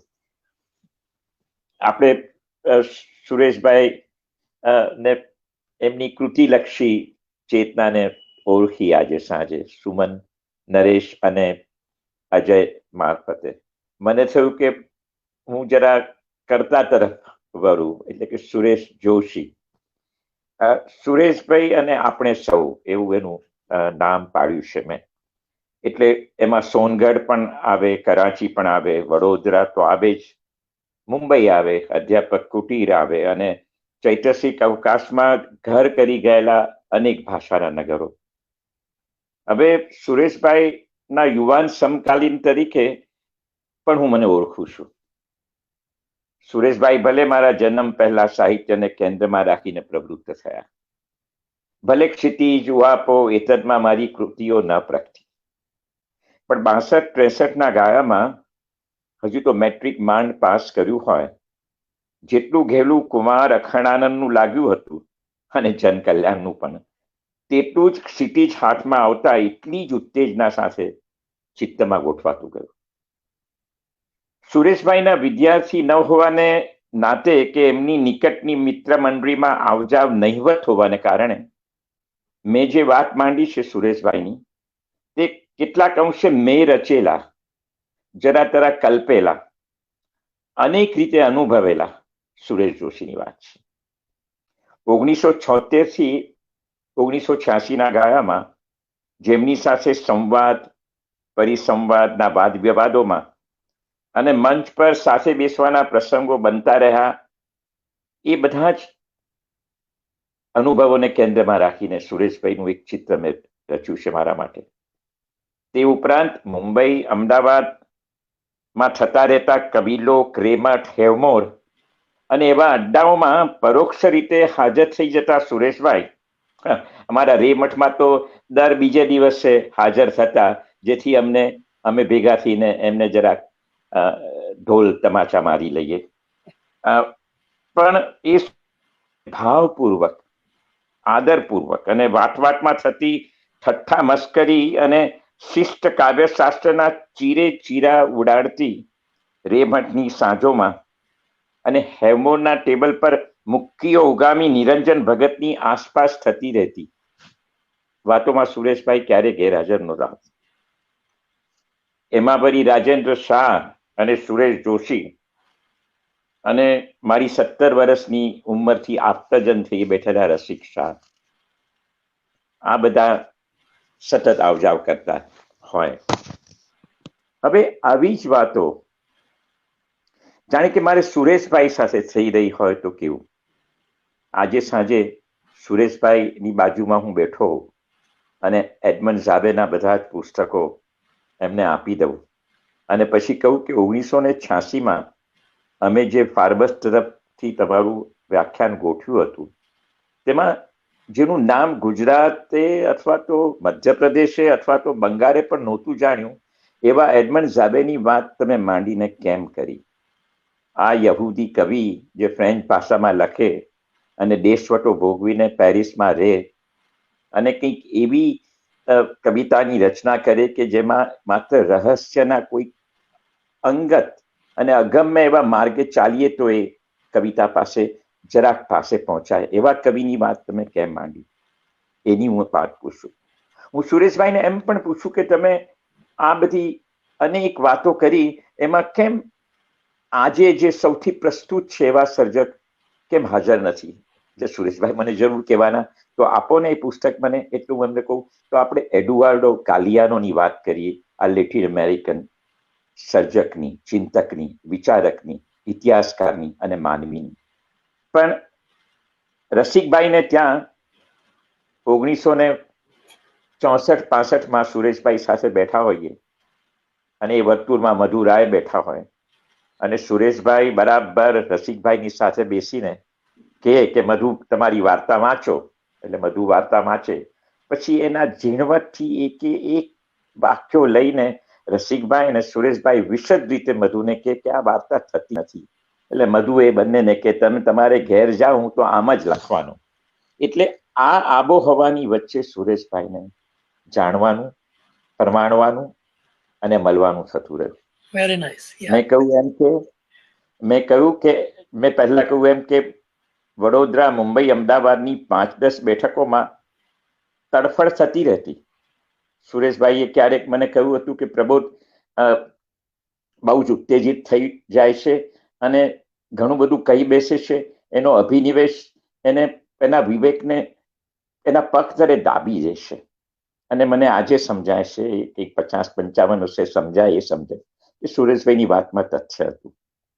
હવે મને પણ અસ્તિત્વવાદી હોવાનો અને નીત્શે, માર્લો પોન્ટી ને જાતે મળીને હમણાં જ પાછો ફર્યો હોય તેવો ફાકો હતો. સુરેશભાઈને પણ પકડ હતી આ બધી પરિભાષાની આંટીઘૂંટીઓની. અને આજે 2020માં પણ થાય છે કે સુરેશભાઈને પૂછી લઉં, રસિકભાઈના સાક્ષી ભાવનો લાભ લઈને હું શું પૂછું એમને? હું કહું સુરેશભાઈ, આપણે જે સર્જકો, ચિંતકો પર વારી જતા રહ્યા તેમના દેશકાળ વિશે, તેમના અંગત બિનઅંગત જીવન વિશે અને તેટલું જ તેમની કૃતિઓમાં ઉભરાઈ આવતી માનવ અસ્તિત્વની નિયતિ વિશે ફરી પાછા ચલો ને એ સૌને નવેસરથી વાંચવા પ્રેરાઈએ. એમ થાય તો કેવું? દાખલા તરીકે નીત્શે અને હાઇડેગર પર સુરેશભાઈને ઘણો લગાવ હતો, પણ એને કારણે નીત્શે અને હાઇડેગર પર બીજા જે મનુષ્યોનો લગાવ હતો, જર્મનોનો, એટલે કે નાત્સી જર્મન અને હિટલરનો, એ વાત ફરીથી માંડીએ તો કેમ? અને એ જ રીતે પોલ ધ માન, જેને તમે 1976માં દાહોદમાં અમને બધાને ચકિત કરી દીધા કે આ બધી પોલ ધ માન ને ફોલ ધ માન ને ડોલ ધ માન શું છે, કોઈને ખ્યાલ નહોતો અને સુરભીએ માંડીને વાત કરી હતી એની. તો આ પોલ ધ માને હજુ હમણાં જ એક લાંબા લેખમાં હાઇડેગરને ઉઘાડા પાડ્યા, તો એની વાત સુરેશભાઈને પાસે પહોંચીને કેમ કરાય? અને એ જ રીતે આલ્બર્ટ કેમુને આપણે રેઝિસ્ટન્સ ફાઇટર તરીકે ઓળખીએ તો કેવું? અને એ જ રીતે સાત્રને અને માર્લો પોન્ટીને માર્ક્સિસ્ટ વિચારધારાથી પ્રભાવિત થયેલા મોટા ગજાના ચિંતકો તરીકે ઓળખીએ તો કેવું. એટલે કે આ આંદોલનો સાથે ફ્લોબેટ, બોડલેર અને સબટેરેનિયન પેરિસ અને માર્ક્વેસ અને લેટિન અમેરિકન સરમુખત્યારીના, એટલે કે માર્ક્વેસ અને સરમુખત્યારશાહી, એટલે કોઈક ને કોઈક રીતે એમ થાય કે સુરેશભાઈ આપણે નવેસરથી તમે કરેલી વાતો માંડીએ. એ એક વાત મને એમને યાદ કરતા આવે છે. હવે સુરેશભાઈના ભાવ વિશ્વમાં મને એવો અંદાજ છે કે સુરેશભાઈના ભાવ વિશ્વમાં તેમજ વિચાર વિશ્વમાં મુખ્યત્વે એક તરફ ઊંડે ઊંડે તીવ્ર દુઃખ બોધ અને અકથ્ય વિષાદનું વાતાવરણ છે. આ દુઃખ બોધ અને અકથ્ય વિષાદનું વાતાવરણ મને એમ વિચાર આવે કે એમના અનેક નિબંધોમાં, અનેક લેખોમાં, અનેક લખાણોમાં, અનેક વાતચીતમાં જે તીવ્ર અસંતોષ પ્રગટ થતો રહ્યો સાંપ્રત ગુજરાતી સાહિત્ય અને સાંસ્કૃતિક જગત વિશેનો, સાંપ્રત વિદ્યાપીઠો વિશેનો આ તીવ્ર અસંતોષનો સૂર જે સતત એક એમના કેન્દ્રમાં વહેતો રહ્યો છે, છેક સુધી કહેતા રહ્યા છે કે કશુંક ને કશુંક એમને અહીંયા જચતું નથી. તો આની પાછળ શક્ય છે કે એમનો પોતાનો એક જે ખૂબ ઊંડેથી અનુભવેલો વિષાદ બોધ અને દુઃખ બોધ પણ કામ લાગી રહ્યા હોય. Just a way of thinking. અને કંઈક અંશે એમના લખાણોમાં પણ એક જાતના જો એક અમારી મને ગમતી એક સંગીત પરંપરાનો ઉપયોગ કરીને એક જાતનું બ્લૂઝનું વાતાવરણ છે, જાણે કે સતત ગુરુદત્ત અને સુરેશ જોશી સાથે ચાલી રહ્યા છે. there is a sense of amazing blues. અને એમના ગદ્યના લખાણમાં પણ તમને આ લય સતત સંભળાતો રહેશે. ફરી એકવાર કહી દઉં કે જ્યારે હું આ રીતે વાત માંડું છું ત્યારે એમાં માલારમે, વેલેરી અને રિલ્કે ની હાજરી સરળતાથી આ વાત મૂકવા ન દે આપણને, કારણ કે કોઈક ને કોઈક રીતે આવા અનેક સર્જકો જેને સુરેશભાઈએ ખૂબ ખૂબ પોતાના કરી લીધા, આત્મસાત કરીને ગુજરાતી ભાષામાં જેની વાત મૂકી, એ સહેલાઈથી મેં જે આ માળખું રચ્યું એમાં ગોઠવાઈ ન જાય. પણ એનો વાંધો નહીં, એને કારણે એક ડાયલેક્ટિકલ ટેન્શન ઊભું થાય કે એક બાજુ સુરેશભાઈ માલારમે પાસે શુદ્ધ સંગીતની કક્ષાએ પહોંચે એવી કવિતાની અપેક્ષા રાખીને ગુજરાત પાસે આવ્યા, તો બીજી બાજુ એટલી જ ઉત્કટતાથી બોડલેર પાસે જઈને કશુંક લઈને ગુજરાત પાસે આવ્યા. જેમ કે રિલ્કે પર વારી ગયા અને સોનેટ્સ ટુ ઓર્ફિયસ અને ડ્યુએનો એલર્જીસની વાત કરતા કરતા એ એવું લખી બેઠા કે મેં કહ્યું એમ જનાંતી કે દરેક ગુજરાતી યુવાનને મોઢે થઈ ગયું. પણ એને કારણે સુરેશભાઈ રિલ્કેના વોર લેટર્સની વાત ન માંડીને કરી શક્યા કે બોડલેરની વાત કરતી વખતે કઈ રીતે એમને સૌથી પ્રિય, આ બધામાં સૌથી પ્રિય સુરેશભાઈનું એકમાત્ર જો સુખ હોય, એકમાત્ર જો આનંદ હોય, એકમાત્ર જે એમને એક સંભાવની જે ઉત્તમ ઉત્કટ અનુભવની ક્ષણો હોય એ એમને રવિન્દ્રનાથ ટેગોરમાંથી મળી. તો રવિન્દ્રનાથ ટેગોરને બોડલેરને સામસામે મૂકીએ ત્યારે જે નવા પ્રશ્નો ઉભા થાય એ પણ સુરેશભાઈને કે ચલો આપણે એની નવેસરથી વાત માંડીએ. એટલે એમની તત્વ જિજ્ઞાસા, સાહિત્ય કૃતિઓ અને માનવ અસ્તિત્વના અકર અગમ્ય માનવ ચિત્તને તરે ઉપર કરતી કૃતિઓ એને સતત શોધતા રહ્યા. એટલું જ નહીં પણ એમના અનેક મિત્રો દ્વારા એના સતત અનુવાદ કરીને ગુજરાતી ભાષાને આપતા ગયા. હવે આમાં એક પ્રશ્ન જરૂર ઉભો થાય જે મને મૂંઝવતો રહ્યો છે અને મને લાગે છે એની વાત માંડવાથી ઘણું આપણે એક ડગલું આગળ ચાલી શકીએ. સુરેશભાઈના એક બીજું મોટું કામ એમને અનુવાદોનું કર્યું. મિત્રો પાસે કરાવ્યા, જયંતભાઈ, ગુલામ, દરેક જણને એ સોંપતા કે તારે આ અનુવાદ કરીને મને આપવાના, છેક નીતિન સુધી આ કામ ચાલુ રહ્યું. હવે આ અનુવાદોમાં તો આપણે જોઈ શકીએ કે જ્યારે સુરેશભાઈ આ વિશ્વ સાહિત્યના અનેક સર્જકોને ગુજરાતી ભાષામાં કેન્દ્રમાં રાખીને વાત માંડે છે ત્યારે શું એ કવિના ભાષાકર્મને જોઈ રહ્યા છે? એ તો લગભગ અશક્ય એવી વાત હતી, કારણ કે સુરેશભાઈ આ ભાષાઓને જાણતા નહોતા. જે ભાષાને એમને જાણી અને પોતાની કરી લીધી હતી બંગાળી ભાષા. એટલે જ્યારે સુરેશભાઈએ રવિન્દ્રનાથ ટેગોર વિશે લખ્યું ત્યારે કોઈ ગુજરાતી સર્જક વિશે લખી રહ્યા હોય એટલી સહજતાથી, એટલી સરળતાથી ને એટલા રસપૂર્વક લખ્યું, જાણે કે રવિન્દ્રનાથની ભાષાને પણ એ તપાસી રહ્યા હોય અને કઈ રીતે રવિન્દ્રનાથ આ કર્મ દ્વારા, ભાષા કર્મ દ્વારા કવિ તરીકે ઊંચા ગજાના સિદ્ધ થાય છે. પણ જ્યારે બોડલેરને કે રિલ્કેને કે એવા અન્ય વિશ્વના કવિઓને માંડીને પોતાની વાત કરે છે, ત્યારે એક મને વિચાર આવે છે, ત્યારે ખરેખર તો એના ભાવ વિશ્વને યા આપણી પાસે લાવે છે. એ- સાચી વાત એ છે. એ- એમની પાસે એનો કોઈ ઉપાય નથી, પણ એને કારણે તો ક્યાં છે સુરેશભાઈની એમનો જાદુ ક્યાં છે? આપણને જાદુ વર્તાય છે એ એમનું કવિ કર્મ સુરેશભાઈએ જાણ્યું છે એટલે નહીં, એ જાણ્યું છે કારણ કે there is a metalanguage of poetry. એ અર્થમાં સુરેશભાઈ જ્યારે કોઈ પણ કવિને વાંચે ત્યારે પેલી ભાષાની ઉપર પર જઈને જે કવિતા વાંચવાની હોય છે એ વાંચી રહ્યા છે, વાત સાચી.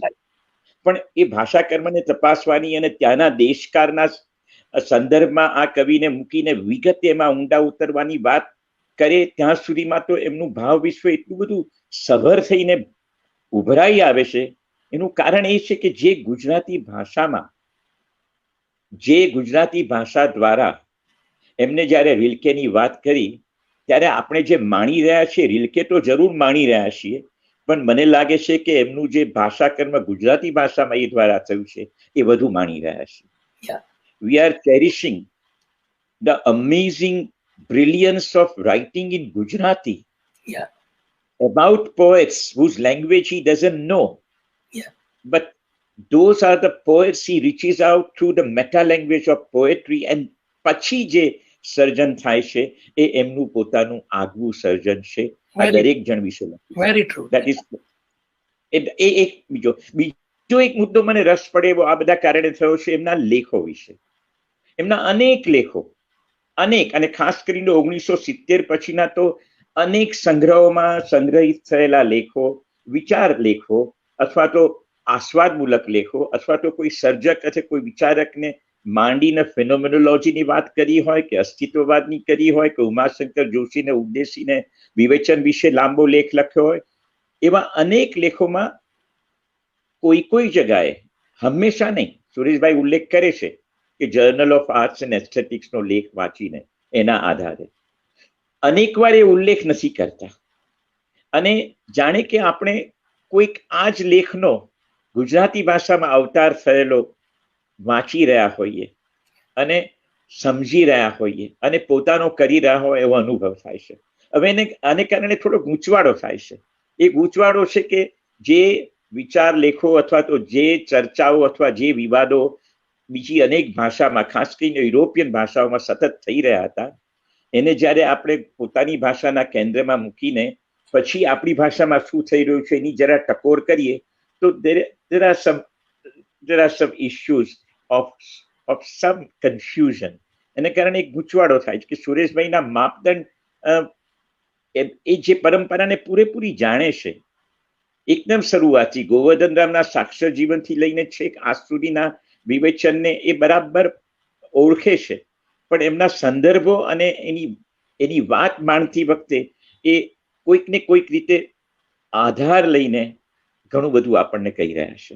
તો એ કેટલે અંશે ગુજરાતી સર્જકતા અને સંસ્કારિતાને, વાતાવરણને માફક આવે એ પ્રશ્ન આપણને મૂંઝવવો જોઈએ, એ અર્થમાં હું કહું છું.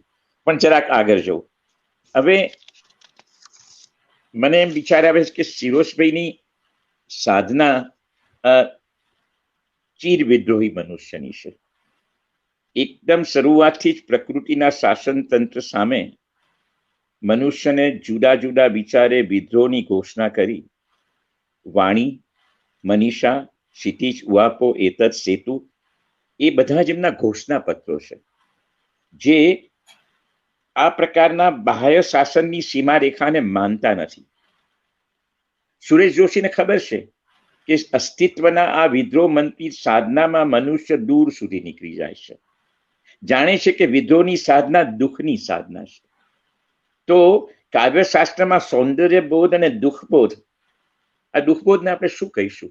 તીવ્ર સભાનતા કહીશું. એ સભાનતા કે જે એમને ક્યારેય જંપવા નથી દેતી. એટલે જે કહે છે કે જ્યારે એમનો એક બીજો લાંબો લેખ છે અધ્યાત્મ અને સાહિત્યના સંબંધનો, એમાં મને યાદ આવે છે કે મને કહેતા કે 4 ક્વોર્ટર્સ પ્રબોધ એલિયટની ઉત્તમ કૃતિ નથી. એ વેસ્ટલેન્ડ આગળ અટકી ગયા અને પછી એમને શરણાગતિ સ્વીકારી લીધી. તો એ એમને ખૂબ ગમતો વિષય છે કે કવિ ક્યારેય શરણાગતિ નથી સ્વીકારતો, અને એટલા માટે એ વધુ ને વધુ માયાના સૃષ્ટિમાં રહીને પ્રવૃત્ત હોય એ જ યોગ્ય છે.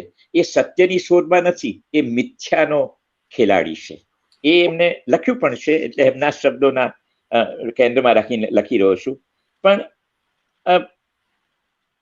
આ બધું છતાં કયા સુરેશભાઈને આપણે સૌથી વધારે સહેલાઈથી ચાહી શકીએ છીએ? મારા માટે એ સુરેશભાઈને હું બહુ સહેલાઈથી પોતાના કરી શકું છું, જે સુરેશભાઈ જ્યારે રવિન્દ્રનાથની વાત કરતા હોય.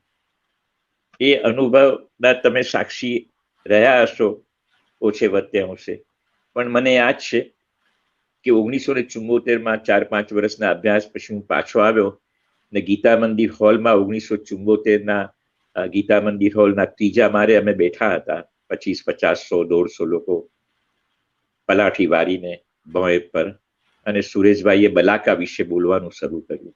એ 2-2.5 કલાકના એમના વક્તવ્યમાં મુખ્યત્વે એમને બંગાળી ભાષામાં જ એના ઉદાહરણો આપ્યા. બંગાળી ભાષામાં જ જાણે વાતચીત થઈ હતી, અને છતાં એ સાંભળતા સાંભળતા જ્યારે એમને છેલ્લા કાવ્યની પંક્તિઓ ફરી ફરી ઘૂંટી ઘૂંટીને રજૂ કરી બંગાળી ભાષામાં, ત્યારે ખ્યાલ આવ્યો કે પેલો બાળપણમાં સાંભળેલું હંસલો ઉડી જવાનો એકલો રે એ ગીત સાંભળતા જ્યારે આંખો ભીની થઈ હતી, એટલી જ ઉત્કટતાથી, એટલા જ આનંદપૂર્વક, એટલા જ રસપૂર્વક આ બલાકાના કાવ્યોનું જ્યારે એમને રસ દર્શન કરાવ્યું ત્યારે થઈ હતી. એટલે થયું કે હાશ, હું મને કહી શક્યો ને મિત્રોને કે સારું થયું આપણે ગુજરાતી ભાષામાં પાછા ફર્યા, કારણ કે સુરેશ જોશી છે. હવે અહીંયા એક બીજો નવો તુક્કો આવે છે કે આપણે સુરેશ જોશીને પડખે નિરંજન ભગત મૂકીએ તો શું થાય છે? આ બંનેને પ્રિય બે સર્જકો. નિરંજનને બોડલેર અને ટેગોર વિના ન ચાલે, સુરેશભાઈને બોડલેર અને ટેગોર વિના ન ચાલે.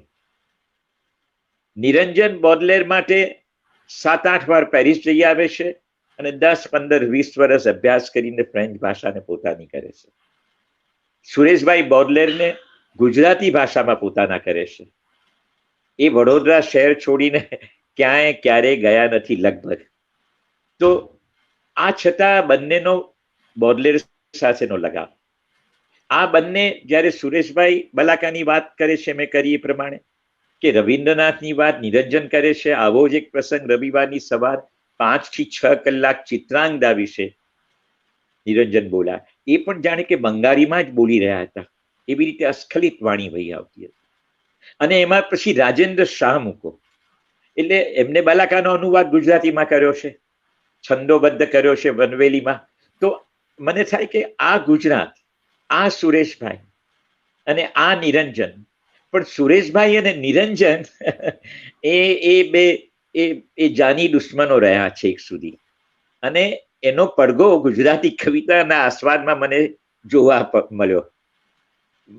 તમે વાત કરી કે નહીં નિરાતેની મને ખબર નથી, પણ નિરંજન ઘરાનામાં 3 કવિ, એક તો પ્રિયંકા મણિયાર, બીજા હસમુખ પાઠક અને ત્રીજા નલિન રાવલ. આ લોકો બોલે ત્યારે પણ સુરેશભાઈ નિરંજન બોલતા હોય, ચાલે ત્યારે પણ નિરંજન ચાલતા હોય. એમના વાક્યોની લડન, એમની અંગ્રેજી બોલવાની રીત, અને એમની કવિતા લખીને જાણે કે નિરંજન થાપ મારી આપે પછી એ કવિતા, એ પ્રકારનું એમનું સર્જન ઘણે અંશે રસ પડે હું. હા, પણ તમે જોજો ગુજરાતી કવિના આસ્વાદમાં નિરંજન અને હસમુખ પાઠકની કવિતા વિશે સુરેશભાઈએ ખૂબ ખૂબ આલોચનાત્મક ભાષામાં લખ્યું છે, કે એ એમ લખ્યું છે કે દે આર નોટ વર્કિંગ. આ કવિતા તરીકે નથી. એમને બીજા અનેક કવિઓને એટલા બધા પોતાની રીતે વધાવ્યા છે, અને એમાં પણ એક મજા પડે એવી વાત છે કે જ્યારે બીજા કોઈ કવિને માણે છે ત્યારે રવિન્દ્રનાથ જેવી એની લય છે એટલે માણે છે પાછા. સો his weakness and his strength can be experienced Gujarati કવિતાના આસ્વાદમાં. અને એ પેલા એમને જે લખ્યું ને કુંઠિત સાહિત્ય નવોન્મેષમાં, એમાં પણ થોડોક આવો અનુભવ થાય છે કે એમને કોઈકનો પક્ષ લેવાનો હોય તો એ રાવજીનો લે, પણ એ પક્ષ લેવા માટે એમને સીતાંશુની ટકોર કરવી પડે. એટલે એ જોઈ રહ્યા છે. હવે આ સંદર્ભમાં મને બીજી થોડીક વાતો પણ કરવી છે, પણ મને થયું કે આ નિરંજન અને સુરેશ જોશી જેના બંનેના સંપર્કમાં રહેવાનો લાવો મળ્યો, અને નિરંજન સાથે તો છેક સુધી અનેક રીતે વાતચીત થતી રહી, એમાં સુરેશભાઈની વાત અનેક વાર નીકળતી, અને નિરંજન પણ સુરેશભાઈને ન્યાયપૂર્વક વિવેક બુદ્ધિથી ક્યારે માણીને પ્રમાણી ન શક્યા, લગભગ એવું કહી શકાય. અને સુરેશભાઈ નિરંજન વિશે મસ્કરી કરવામાં બહુ જ મજા કરતા અને બહુ જ આવડતું, એટલે that's another story which is a very lovely story. પણ આ બધી વાત કરતા આપણે એક બીજું પણ ધ્યાનમાં રાખવું જોઈએ, જે હવે હું વાત કરવા માંગુ છું, કે સુરેશભાઈનું કાવ્યશાસ્ત્ર કયું છે. આ મોટા પંડિત ભારતીય કાવ્યશાસ્ત્રને એમને જેટલી ઉત્તમ રીતે પોતાનું કર્યું હતું, જે પશ્ચિમના કાવ્ય સાહિત્ય અને શાસ્ત્રને પણ કર્યું, તો એમનું પોતાનું કાવ્યશાસ્ત્ર શું છે એ વિશે મને જરાક બે વિચાર આવ્યા છે, જે અમુક અર્થે જાણીતા થઈ શકે એવા છે. સુરેશભાઈનું કાવ્યશાસ્ત્ર અનિશ્ચિતતાનું કાવ્યશાસ્ત્ર છે. એમ કહીએ તો થોડોક ઉઘાડ થાય. 28 ઓક્ટોબર 1981 સુરેશભાઈ લખે છે પશ્ચંતીમાં, જેમ જેમ અનુભવનું ફલક વિસ્તરતું જાય છે તેમ તેમ અનિશ્ચિતતાની માત્રા વધતી જાય છે. શ્રદ્ધાથી આવતી વિચિત્રતા, શ્રદ્ધાથી આવતી નિશ્ચિતતા મને બહુ ખપની લાગી નથી. Now the poetics of હાઇઝનબર્ગના શબ્દોમાં કહીએ તો the poetics where you are never sure. અને એ અર્થમાં સુરેશભાઈ ભગવદ્ ગીતાના બહુ પરમ ચાહક ન થઈ શકે, કારણ કે એ તો સંશયાત્મા છે. એટલે આ એક મુદ્દો. અને આ કાવ્યશાસ્ત્રનો વણાટ, એના રૂપરંગ અને ઘટક તત્વો, એનું પોષણ કરતી સર્જનાત્મક ચિંતનાત્મક કૃતિઓ સુરેશ જોશીને મુખ્યત્વે 20મી સદીના ખાસ કરીને અસ્તિત્વવાદી કૃતિઓના સન્મુખતામાંથી અને એની સઘન વાંચનામાંથી અને એ વાતાવરણમાં સ્વને મૂકીને પોતાની જાતને તપાસવાથી મળી આવે. અને એ અર્થમાં એ સતત જે તીવ્ર અસંતોષ વ્યક્ત કરતા રહ્યા ગુજરાતી સાહિત્યની સાંપ્રત પરિસ્થિતિ વિશે, એમાં આવું કશુંક હોઈ શકે. કારણ કે અનિશ્ચિતતાનું કાવ્યશાસ્ત્ર એમને મળ્યું બેકેટમાં, એમને મળ્યું બોડલેરમાં, એમને મળ્યું ઘણે મોટે અંશે, જેને વિશે આપણે સુરેશભાઈ દ્વારા જ પહોંચી શક્યા. કાફકા એના કેન્દ્ર સ્થાને છે. અને આ બધા પરિમાણોને મૂકીને જાત તપાસ કરતી આવજાવ જે સુરેશભાઈએ કરી, એ એક મોટો સાક્ષી ભાવ છે સુરેશભાઈનો ગુજરાતી સાહિત્ય સમક્ષ.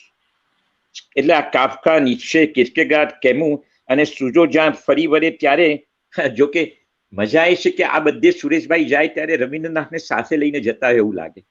કારણ કે રવિન્દ્રનાથનું જે કાવ્યશાસ્ત્ર છે એ મેં એનું નામ પાડ્યું છે પોએટિક્સ ઓફ નોન રિઝેન્ટમેન્ટ, જ્યારે સુરેશભાઈનું કાવ્યશાસ્ત્ર is deeply inbuilt in a strong રિઝેન્ટમેન્ટ.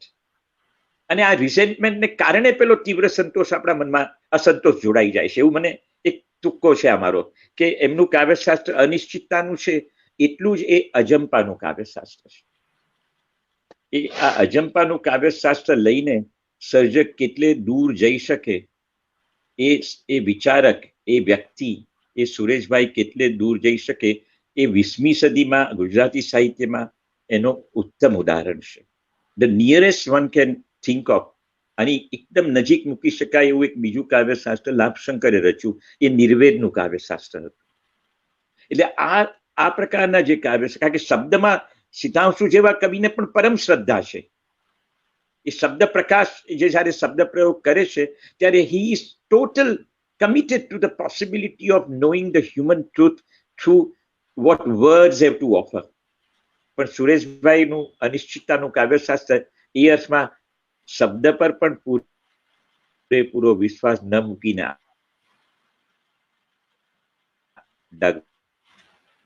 માંડે છે. એટલા માટે જ આપણને એવા અનેક સર્જકો મળી આવે છે જે 20મી સદીમાં છે. અને એ સુરેશભાઈના જરાક થોડી વાત બીજી. હવે મજા એ છે કે સુરેશ જોશી ભૂલાઈ ગયા છે એવી એક અફવા છે કે સુરેશભાઈ કેન્દ્ર સ્થાને નથી રહ્યા. 20મી સદીના જેને સેમિનલ ફિગર ઓફ મોડર્નિટી કહીને આપણે ઓળખીએ, જેમ મરાઠીમાં મર્ડેકર કે બંગાળીમાં બુદ્ધદેવ બસુ કે ગોપાલ કૃષ્ણ અડીગા કન્નડમાં, એવા 8, 10, 15 ભાષાના જે એ સમયમાં જે ઉત્તમ કેન્દ્ર સ્થાને હતા એ સુરેશ જોશીએ. પણ મારું એવું માનવું કે સુરેશ જોશી જરા પણ ગેરહાજર નથી. મને જરા કહું, એની વાત માંડું. એમના પટ્ટ શિષ્યો, એક તો સામે જ બેઠા છે સુમનભાઈ, એમના પટ્ટ શિષ્યો, એમના સાથીદારો દ્વારા એમને સંપાદિત કરેલા સામયિકોનો વિસ્તાર 2021ના માર્ચમાં પણ ધબકે છે. વાણીથી તે ઇતરના માર્ચ 21ના અંકમાં સુરેશભાઈ હાજર હોય છે. ગદ્ય પર્વ એટલે કે ભરત નાયકના ક્રાંતિકારી સાહસના મૂળમાં ચારે બાજુ સુરેશ જોશી છવાયેલા છે. સુમન શાહનું ખેવના અને વાર્તા શિબિરોમાં સુરેશ જોશી સામે જ બેઠા હોય છે.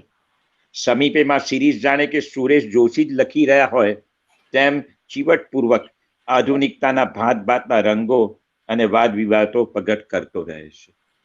પરિસ્કૃતિ એટલે કે વીમાં સુરેશ જોશી, હરીશ મીનાશ્રુ અને હિમાંશી શેલત. હવે તમે વિચારો, શરૂઆતમાં ક્ષિતિજમાં કોણ સૌથી વધારે પ્રગટ થતું? હિમાંશી શેલત અને હરીશ મીનાશ્રુ. હરીશ મીનાશ્રુ ને લઈને ભરત, આપણા ઠાકોર, અજીત ઠાકોર એમને માથે ચડાવે છે, એમ કહીને કે હવે અમે પરિસ્કૃતિના યુગમાં પ્રવેશીએ છીએ. એટલે ત્યાં પણ સુરેશ જોશી પૂરેપૂરા હાજર છે. જેનો આગ્રહ રાખ્યો હતો સુરેશભાઈ એ માપદંડોને વફાદાર રહીને આજ સુધી કૃતિ કેન્દ્રી ભાષા કર્મની સર્જકતાનો વાવટો આ બધા ફરકાવતા રહ્યા છે. લોકપ્રિય શોભિત દેસાઈને જેટલા ગાલિબ મોડે છે તેટલા સુરેશ જોશી મોડે છે. અને બાબુ સુથાર ગુરુ સુરેશ જોશીને સંધિ દ્વારા દરરોજના 5-10 ભારેખમ વાંચતા દમ નીકળી જાય, પણ જેના વાંચનથી વિસ્મય, આશ્ચર્ય અને આનંદ ઝણઝણી ઉઠે, એમ એના પરિમાણ વિસ્તાર તો અનુકંપા, સહજ અને સૌહાર્દના ક્ષેત્ર વિસ્તારે છે.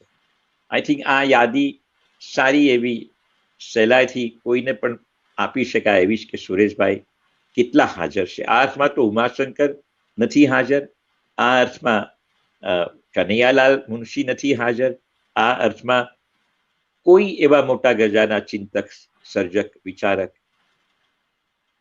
લેખક સુરેશ જોશી જેવા જો હાજર હોય તો આઈ વુડ કરેક્ટ માયસેલ્ફ. પણ મને એમ લાગે છે કે સુરેશભાઈ ની હાજરી ચારે બાજુ અનેક રીતે વર્તાતી રહે છે. એ સુરેશભાઈનું સૌથી મોટું પ્રદાન કે we can not be without him. હવે હું આ વાત અનેક રીતે કહેવા માંગતો હતો, પણ આપણે આજે તો ઘણો સમય થઈ ગયો છે એટલે હું જરાક તોફાન કરી લઉં. છે ને થોડો સમય સુમન તોફાન કરવાનો? ઓકે. તો 1969 મે મહિનો એક કવિતા લખાય છે, સુરેશ જોશીને એક સર્વરિયાલિસ્ટનું સંબોધન. સુરેશભાઈને ઉદ્દેશીને હું નથી માનતો કે બીજા કોઈ કવિએ આ રીતે કવિતા લખી હોય. ભાવાંજલિઓ અનેક અપાય છે, પણ એક હજુ હમણાં જ પ્રગટ થઈ રહેલા સાવ યુવાન એવા કવિ સુરેશ જોશીને સંબોધન કરે છે. સમુદ્રના ઉછાળનાર, કાફલા ડુબાવનાર, હે તુફાનના પ્રચંડ બાહુસો ગુમાવનાર.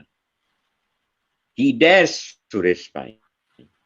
He confronts him and he celebrates him. But how? સમુદ્રના ઉછાળનાર, કાફલા ડુબાવનાર, હે તુફાનના પ્રચંડ બાહુસો ગુમાવનાર. મનુષ્ય જેમ ના, અરે તું આવતો પશુ સમો, છલંગતો બરી બરી પુરી પુરા પુરાતના, પુકારતા હિતાહીના અવિર્યવા નમો નમો. નમો નમો, જરાક મજા પડી ગઈ એવું બોલતા બોલતા. પણ અદપથી શોધતો તું એક વૃક્ષ હેઠ વેદના.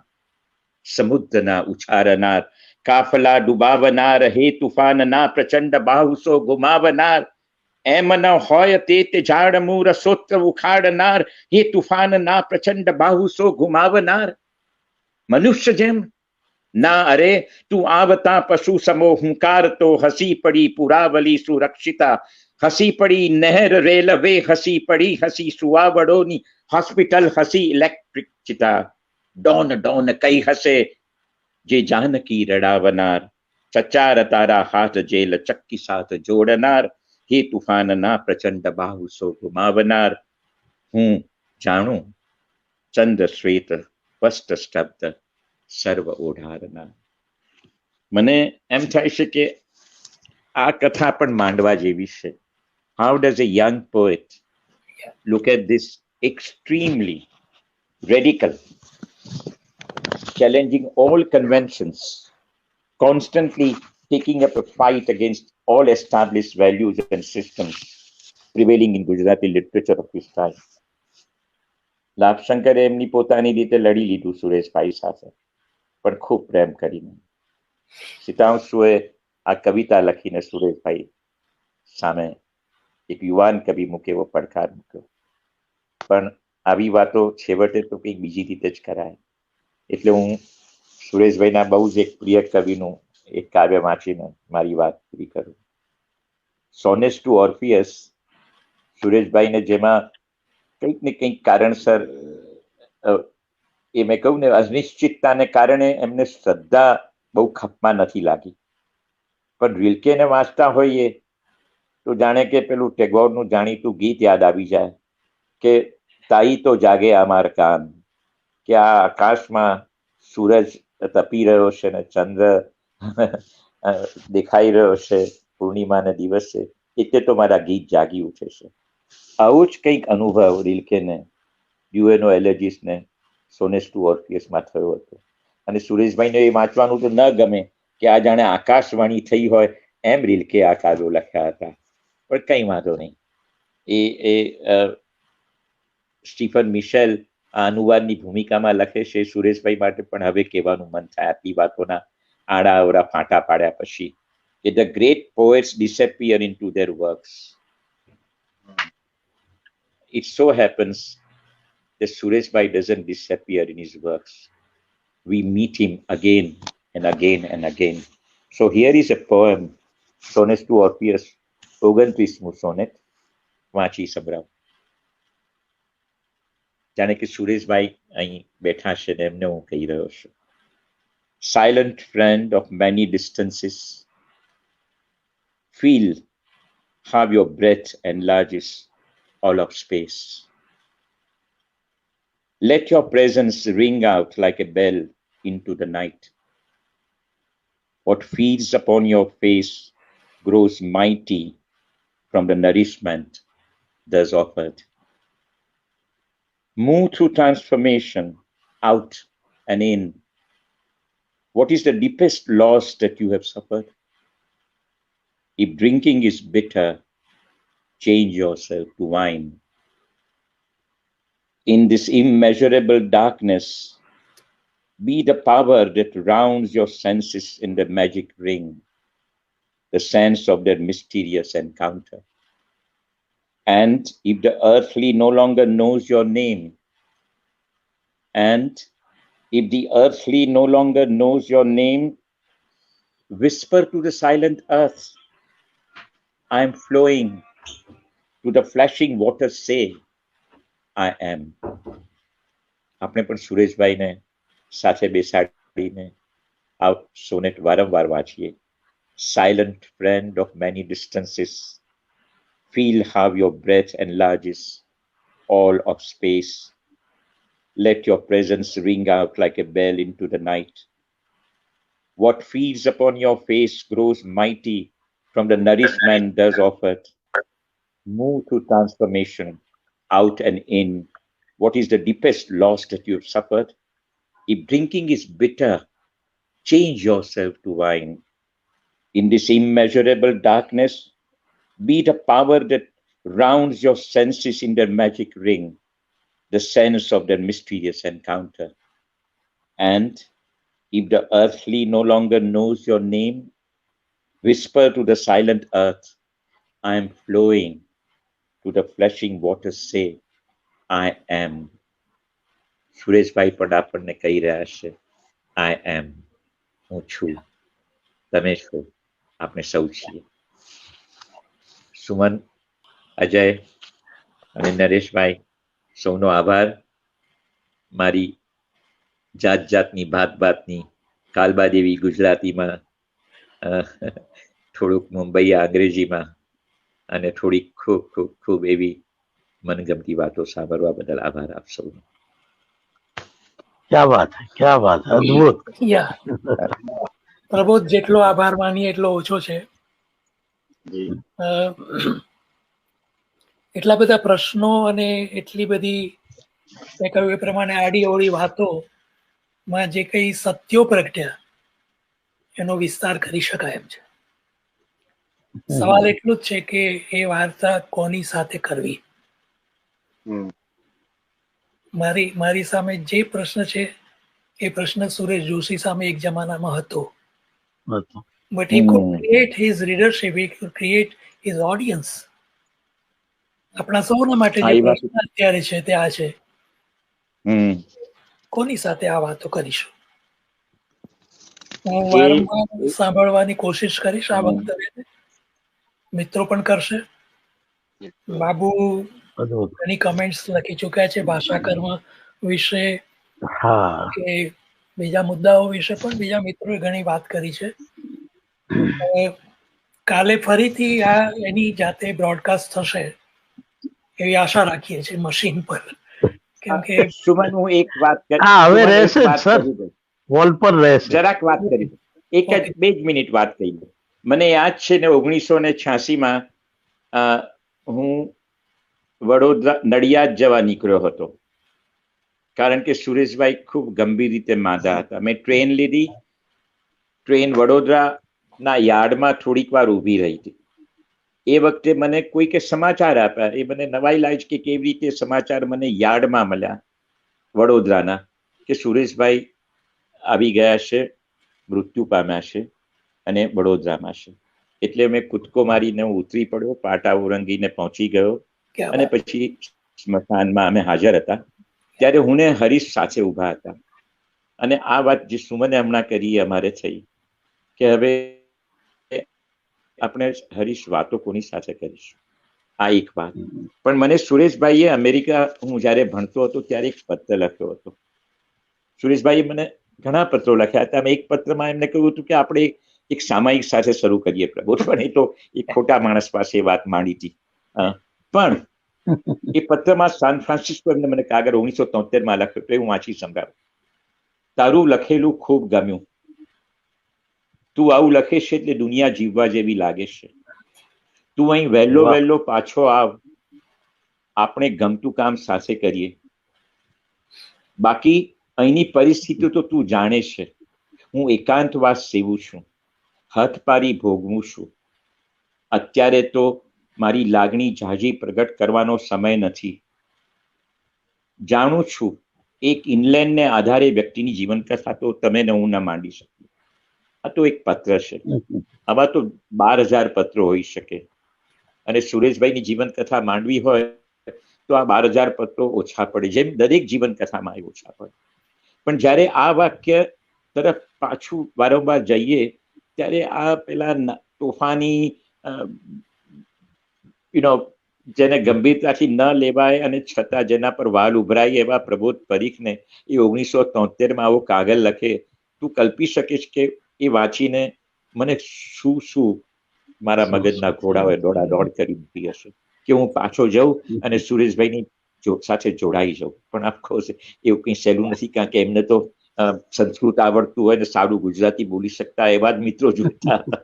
પણ મને વિચારક તરીકે બહુ જ ઢંઢોર હતા કે પ્રબોધ તું કંઈક કર, કારણ કે તું વાંચીને આવ્યો છે મામલો ફોર્મથી ને એવું.